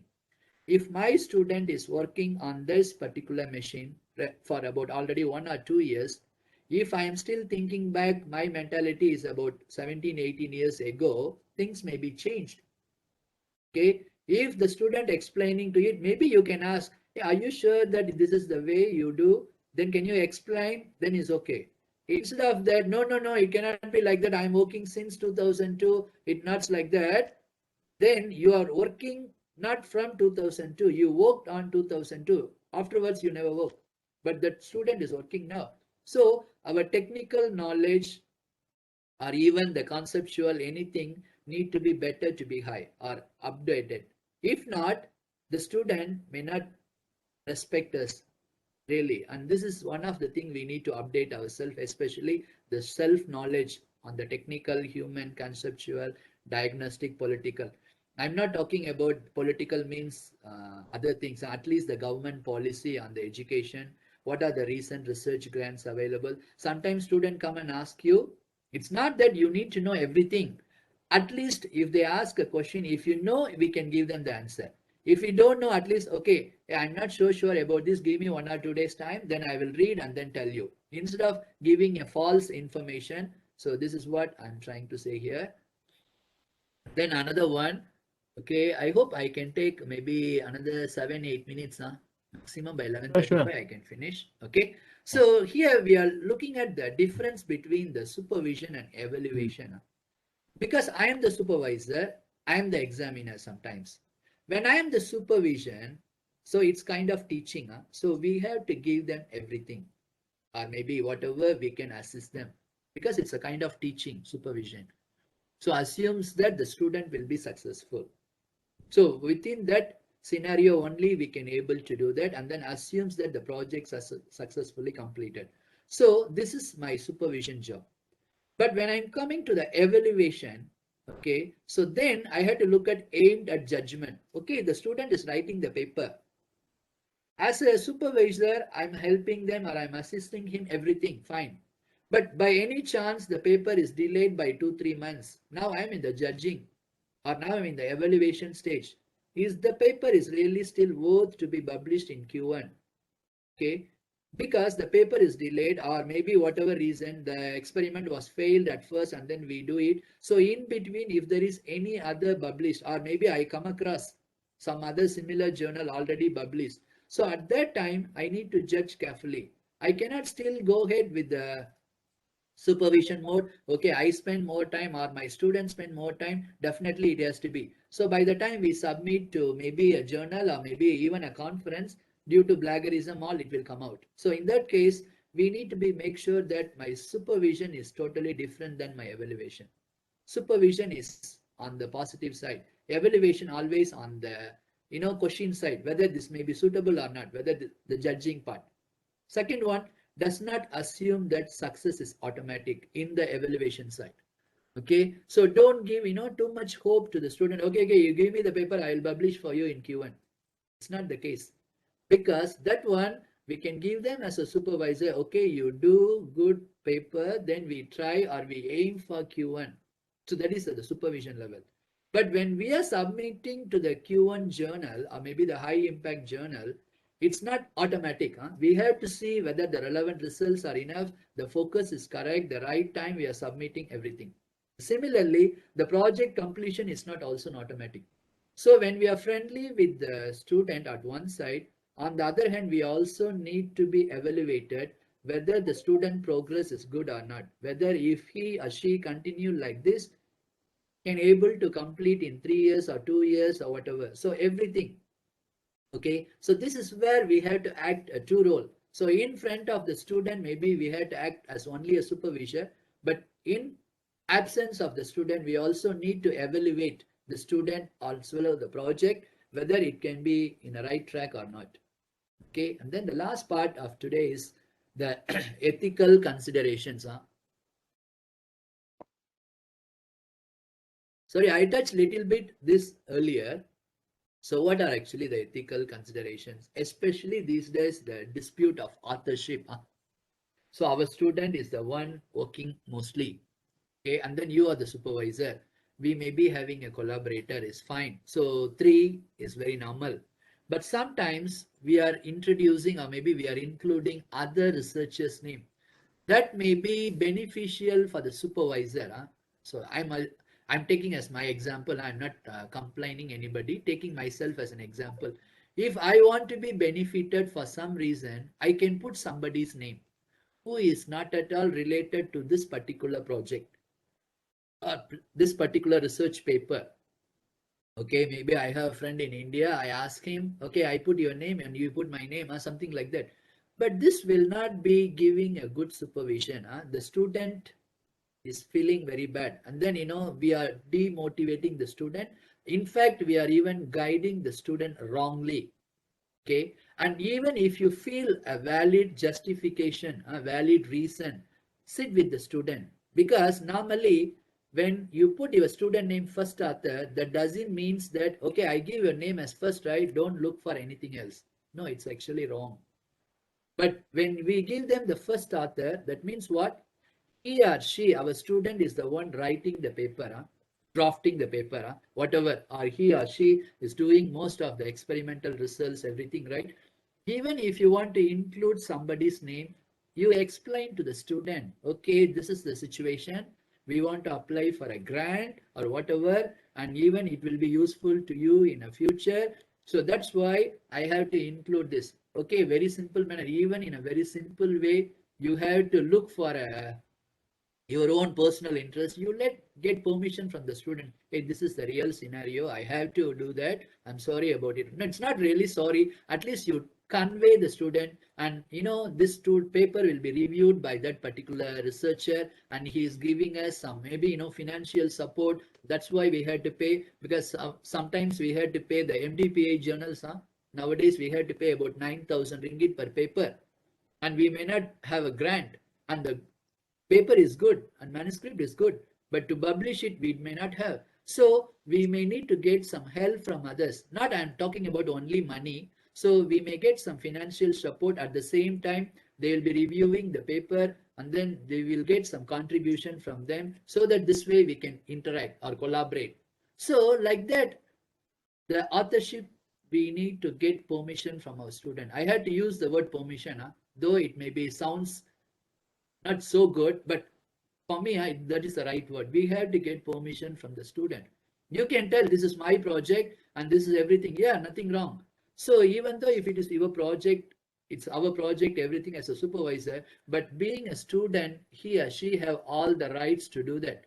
So when it comes to authorship, or when it comes to especially including members, it's good. At least I can say it's good if we convey the message to the student. Then only I feel this is ethics and professionalism. So it ensures no unreasonable, unsafe, or thoughtless demands, because you are not just going to end up the student life. The student today with you is a master student. He or she will be joining definitely as an academics in the another university or even our own university, and we are going to cultivate a future culture in research. How do you expect that if you are not justifying yourself, you are giving him or her a wrong path, and they will proceed? If you remember, most of the time, how we are get motivated by our supervisor. So if your student is get motivated by you in a wrong path, and he or she will proceed further, and the future research also will be like this, ending up with only plagiarism, and then a malpractice, etc. Okay, predatory journals, all those things are coming up from this. So it's my kind request that this is the point where we can consider the ethical and professionalism in the supervision, so that our students can be better. Okay, I think I talk about this. The points I'm giving is all almost same. Okay, so this is what I feel. So generally, when we in a research team, whether it's our own student, our colleagues, our friends, okay, so we support each other, not we are penalizing each other. Okay, so with this, I actually end the presentation. And these are some of the references I used for this presentation. Though we all look at our success only at the upper level, and there are so many struggles, including failures, everything normally happens, whether a student or a supervisor, etc. So this time I would like to acknowledge my PhD and master students who directly or indirectly helping me out in every way. Also my colleagues, most of them from the FKP, because I mostly work there. Prof. Shiva, Prof.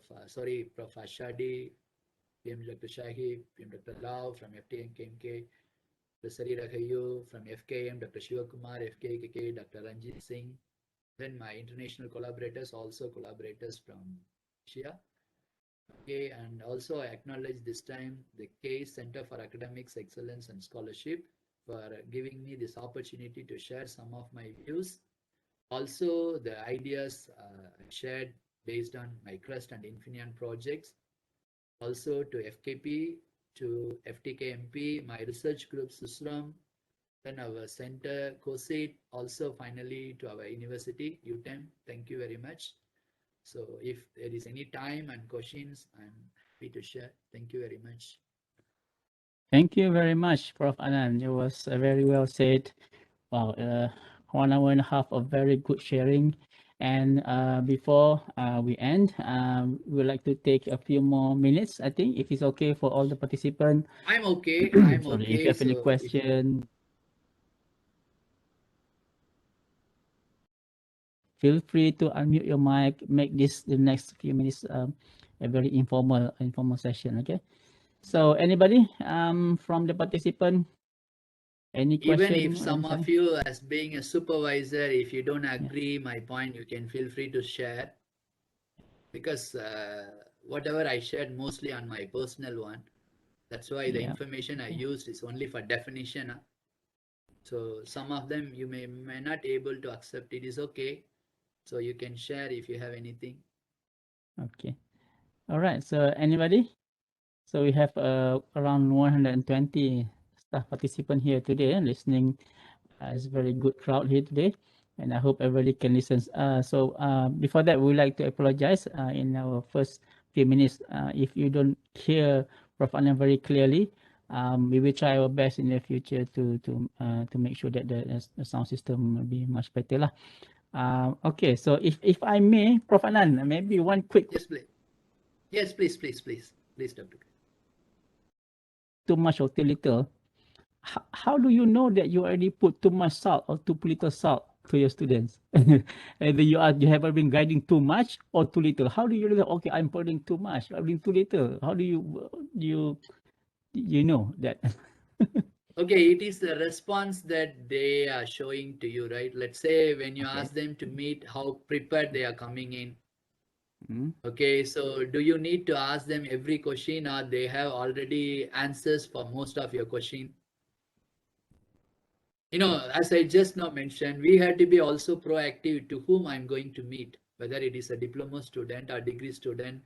So if I have some basic info with me already, then I am talking to them, the way they respond, then we know whether Okay. the salt is given to them is normal or overdosed or maybe no dose. Okay. So you need a 10,000 millimeter dose of morphine or not? Yeah. Hello. Yes. Yeah. Thanks, Dr. Koth. Prof. Anand. Very good presentations. Very informative and what you call this Thank you, inspiring. Dr. Koth. Just want to ask you how you prioritize between supervising, teaching, consultancies work, research. How you prioritize and how you manage your time. Thanks. Thank you. I cannot say directly the percentage, like, okay, 25, 25, 25. Sometimes it depends. For example, now we are in week 13, week 14, right? So that means we had to give priority to academics because we may have ending up the assessment marks. We had to give them and then preparing question papers. But when it comes to the next short semester, mostly we are free, right? I mean, kind of. So less teaching. So at that time, we can look for the collaborative work and other works. But this is one way. Another way, sometimes the deadlines coming in for the research grants, like FRGS mostly are in April, March. So that time we had to spend. So I don't really give you like a percentage, so 25, 25, 25 or anything. But I look for the situation. Normally, during the semester end, we spend, because first of all, we are academics. Though we are researcher, not full-time researcher, right? Our priority, let's say I'm teaching 3 undergraduate subjects in this semester, 1 master subject. So I'm teaching 4 subjects. Okay, so 3 for the FTKMP and then all. So in that case, so we have to be first academics. So in the academics only I can take my role, whether I'm a researcher or a teacher or supervisor, etc. So to answer to you, I had to balance, but how I am balancing, not equally I am balancing. I am prioritizing at the different situation. When the situation needs, then I'm spending more time for the research, or when the situation needs, I'm spending more time for the academics. But overall, so if you ask me generally, so I give normally 40% for the research and then 40% for the teaching. And then because being an expatriate staff, I have less admin work. I had to accept that, and that's true. So since my admin work means here, part of the research, I can say, okay, there is no specific admin work. So I will be spending about 40, 40, 20, something like that. Okay, thank you very much. I think that was Prof. Ashadi, right, isn't it? No, Dengan PM soalan tadi. Dr. Cook, I think, right? Oh, Dr. Cook, sorry. Soalan lebih kurang sama. Okay, so, all right, any question? Please unmute your mic. Dr. K, there's a question in the chat there. Ya, tadi. Okay, from Nuzaimah kata kan, Prof, how do you motivate student and ourselves to expedite the research or writing, since we are also very busy with our works? And the second question is, in terms of writing skill of the student, which sometimes is quite lower standard, which require a lot of corrections. Yeah. So how do you First motivate the students question. and ourselves to, yeah. Okay, the first question, how to motivate both student and ourselves to expedite the research writing. So research is general. Maybe I can take it as a writing part here. So we all need to think of ourselves. We may think back how we started our first paper. So everybody may have a very bad experience, right? So nobody may be very good at the first instance itself. Okay, so writing is really a difficult job. We had to accept on that, especially being in Asia, and then we had to write it in English. That itself is a very big. So even including myself, I study all my school education in my mother tongue, Tamil. So when I enter into university, when everything in English itself is a very big difficulty. We all accept on that. Even writing a sentence in English itself is very difficult. So we had to accept on that. That's the first part. So, but what I normally do way back in the olden days, I mean, about 20 years ago, I write my ideas in my own mother tongue. In Tamil, for example, I write in a piece of paper, I write the ideas first, not the full sentence, ideas. Similarly, here also, if the language is the biggest barrier, you can write in whatever language you can. So that's not a big issue, right? So if writing ideas, everything in our own language, nothing wrong, then we can of course translate. That's what even now I'm doing, right? Preparing question in English and then go to chit chat or maybe Google Translate, requesting my wife or sometimes colleagues to translate the questions in Bahasa. Because I cannot ask this with the master student, right? Because it's a question paper. So I had to either depend on the software or maybe my wife or maybe some of the colleagues only, right? So similarly, the language we can manage. Sometimes when we go to, I attended one competition, a Young Inventors Challenge. The students are coming from Thailand. So their English, sorry, maybe I couldn't even understand the pronunciation. Then what they did, they typed in Google Translate in Thai language and then it converted in English. Then I look at that message and then I type them the answer and then it will be translated to them in Thai. So language, yes, it may take time, but it can be still possible. Okay, so that one is different. But when it comes to the other one, the motivation, for example, that one we can say, I normally start with the known factor. For example, if I'm writing a research article, I don't normally start with discussion part on the other side. First, I start with methodology. For this particular paper, what are the methods I'm using? So maybe I'm using X-ray diffraction, I'm using what synthesis technique. These are all well known. Even you can copycat and nothing wrong. Okay, because the methodology normally don't change. Even in my own paper or maybe in the previous paper, but just for the plagiarism, we had to rearrange the sentences, rearrange the phrases. But this methodology part is the easiest. Then the second one, results. Results also, we don't need to think of discussing, only results. What are the results I have? So then once I have this results and methodology, maybe out of 20 pages in the research manuscript, I had done maybe 8 pages. Something like that. So 1/4 or maybe at least 1/3 I have done. This is the way normally I get motivated by myself. Okay, then slowly I can go to this particular result. What are the similar results I can show? So from the literature, I can collect the information first, only similar results. Then only I'll be going to contradict. So that's where normally we may need maybe help from others. Maybe as a student, you may need help from the supervisor. So you can draft whatever you think. Then we can go to supervisor and then supervisor can assist. So this is how somewhere. So my draft is not the complete draft. For me, my draft is only 2 chapters or maybe 2 portions of the paper. Then onwards, I'll be going to the next level. Sometimes what the student find it's difficult, when we ask them the draft, we are asked them the full paper, right? So they had to write from A to Z, full paper. And then we are trying to mark it. And when we are trying to evaluate or maybe review, so we find so much of red ink. Throughout, it's all with the blood for them. So this is how I normally do the motivation. Okay. So the second question is, basically it's in just terms of writing continuing. skills of the student, which sometimes it's quite lowest. The lowest standard, highest standard, I don't really agree, because it's learning process. That's how I feel. Because even when I was writing my first paper, I was in lower standard. So the motivation or the interest or the mechanism or the method, the learning process. So that's only make us to be improved. So to get improved, we have to make the techniques only, the methods, the regular practice. Okay, sometimes we say don't write everything from the abstract. Sometimes that's the problem with the conference, right? They ask us the abstract. If I'm not doing the research yet, the conference maybe after 6 months they will give us the abstract by today.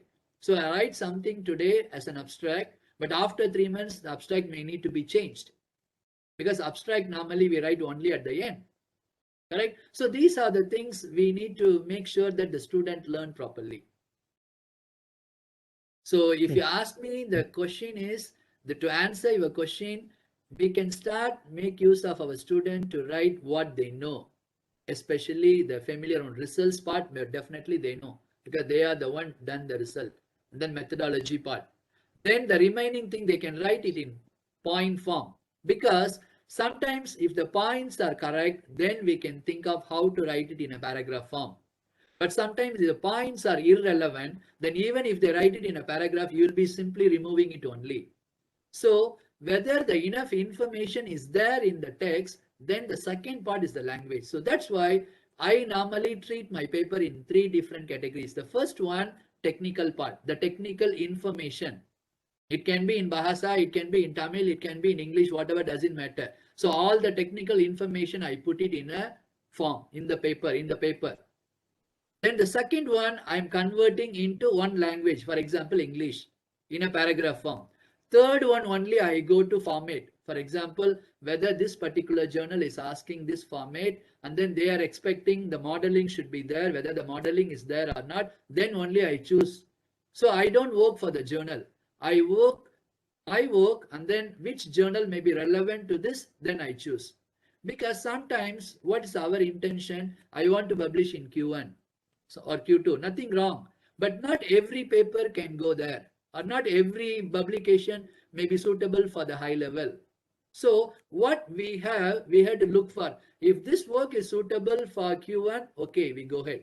Or if you think that this particular one may be lack of something, if I add on that particular part, then it will be high impact. You add on that, then you try. But sometimes we are going up a top-down approach. Okay, I want to publish Q1.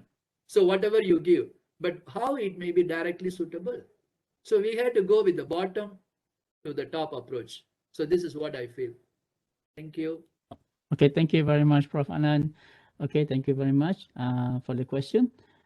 Okay, maybe we can take maybe 1 or 2 more questions, because we are almost 12 o'clock I'm now. okay with that.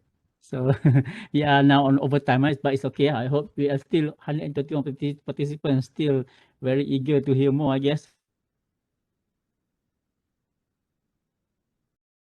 You like to type them in the chat box, or you want to open up, speak up from nobody? Anybody? Okay. All right. So I think there's one more question from Dr. Hazri. I think if you maybe Prof. Anand also can read that. He says it's difficult to get our first postgraduate students, especially for young lecturers, without grant. Is there any tips or action that Prof can share for this situation? Maybe Prof can share based on your experience as well. Sorry if discussion has been discussed. Thank you very much. So this is like a young lecturer without any grant. So how to get a postgraduate student? I mean. Okay, so that is normal. That's very true. Even normal. when I join to UTeM, for example, I'm new. Whether you are a young lecturer or new lecturer, this is the same case. Getting a student without a grant. So there are 2 ways. One, I think nowadays UTeM CREAM is supporting with some kind of student allowance, right? So you can apply for a PJP grant. Then, there will be two separation, one for the allowances alone, the student allowance, one for the grant money. So we can look for. Otherwise, we have to make sure that the student, because there are other fellowships available, right? Because 3 students from me, they got Zamala, including Mohammed Zaid and all. But I told them clearly that now I don't have money, but these are the promises. Okay.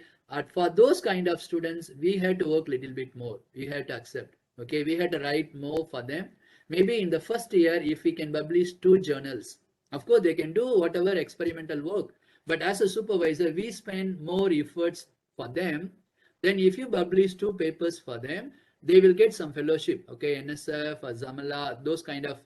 So previously was My Brain also available. Now there is no My Brain, okay. So those kind of fellowship available. But first year as a supervisor, we assist them to get published in 2 papers. When they go to year 2, they will get the fellowship. But once you motivate and you did it for the first student, the second student will come automatically. This is how I feel. Because whether the positive or negative to the students, it will go, you no need to go and tell them. Okay, so about you, the students will get automatically right. So this is how I feel. So if you are really good enough, then we can assist the student by getting their result and then writing the paper for them, whatever. So first year, we give them 2 publications and look for them to apply for a fellowship. So hopefully they get it, so it will continue. This is one way I can answer to you. Or the second way, maybe you had to look for a senior professor or maybe senior lecturers who has, like a grant or anything. First, you can join as a co-supervisor.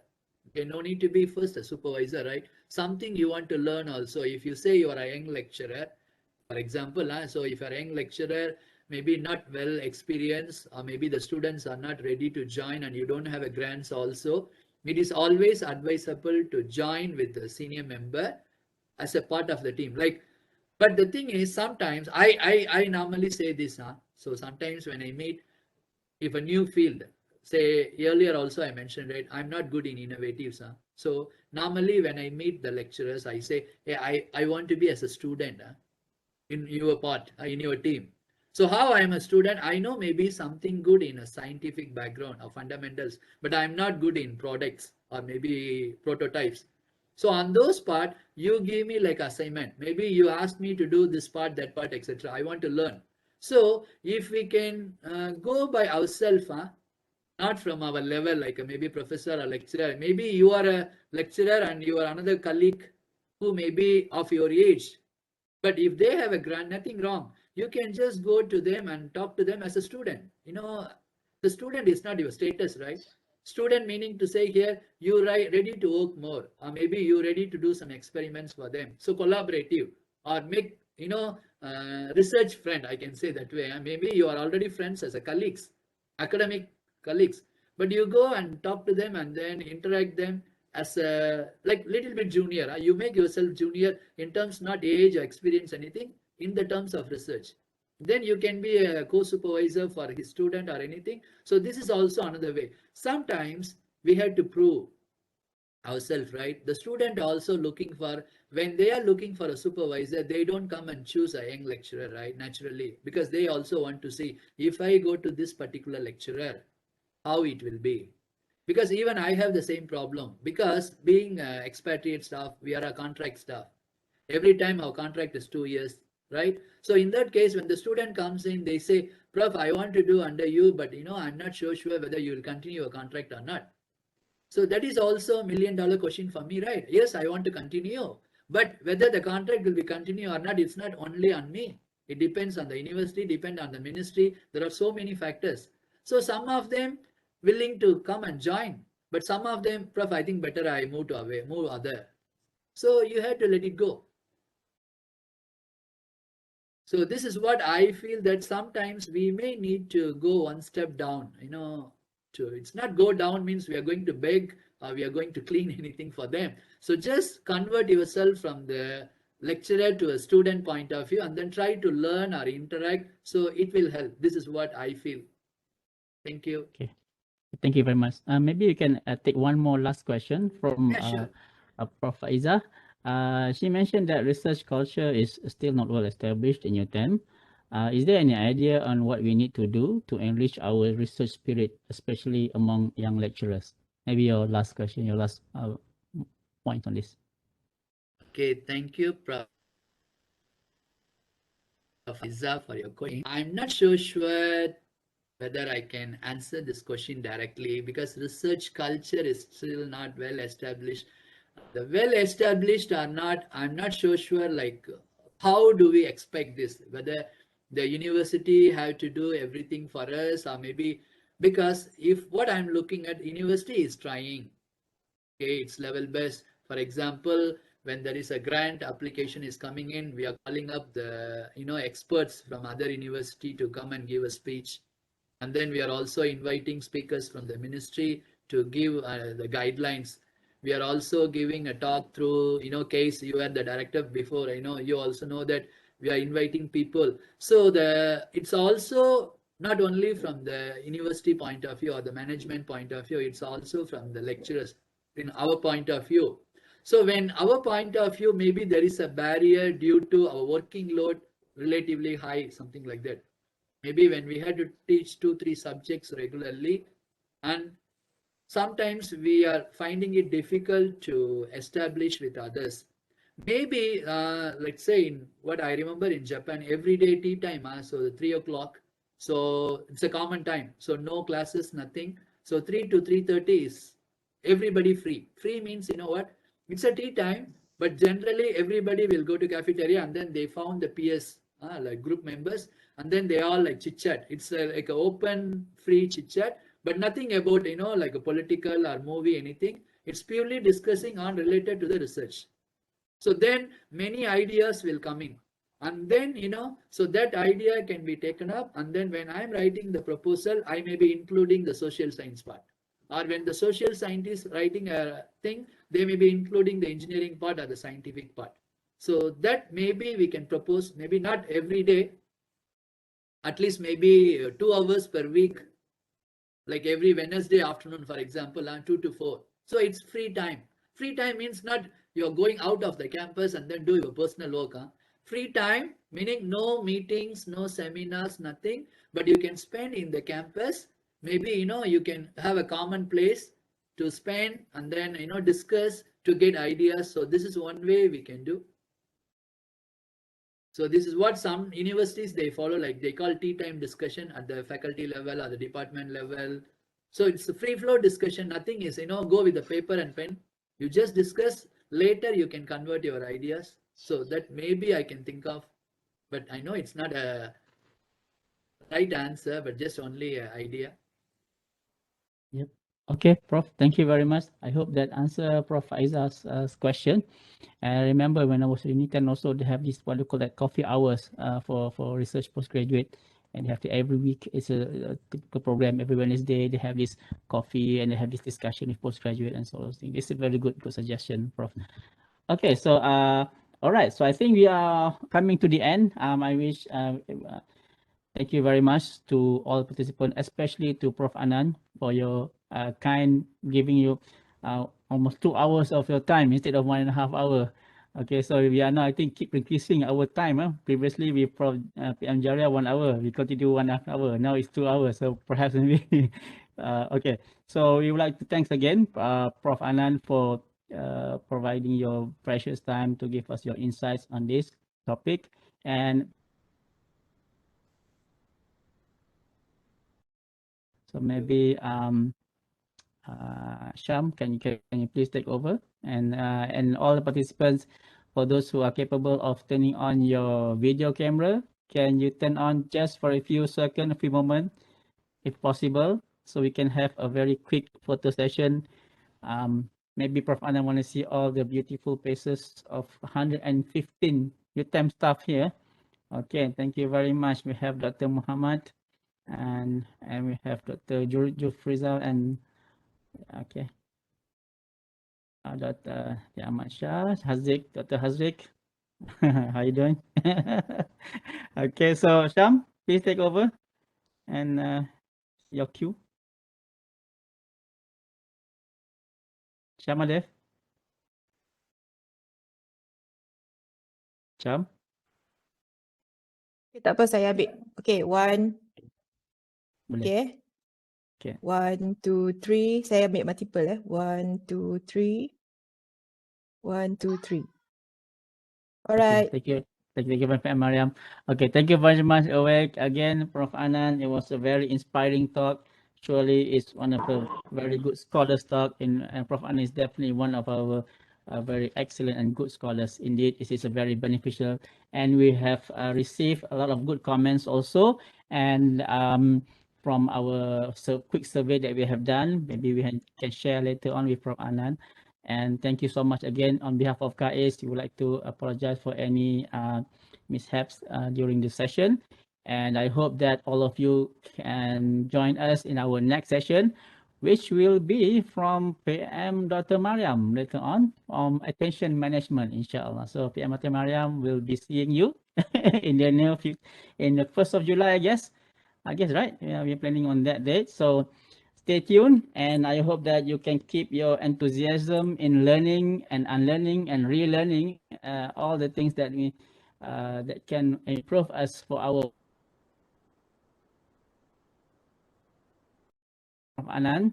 It was a very good talk, and we really appreciate. And I hope that we can invite you again for our maybe other session. For our we will keep in touch, inshallah. And for all the participants, thank you for all good question and participation. And I wish all of you all the best of luck and have a very good weekend. Inshallah we see you again. We are dengan surah Wa'as dan tasbih kifarah.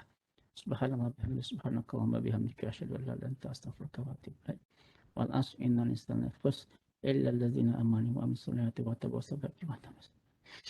Okay, please kindly fill in the quick survey. If for those who have not yet, fill in the quick survey.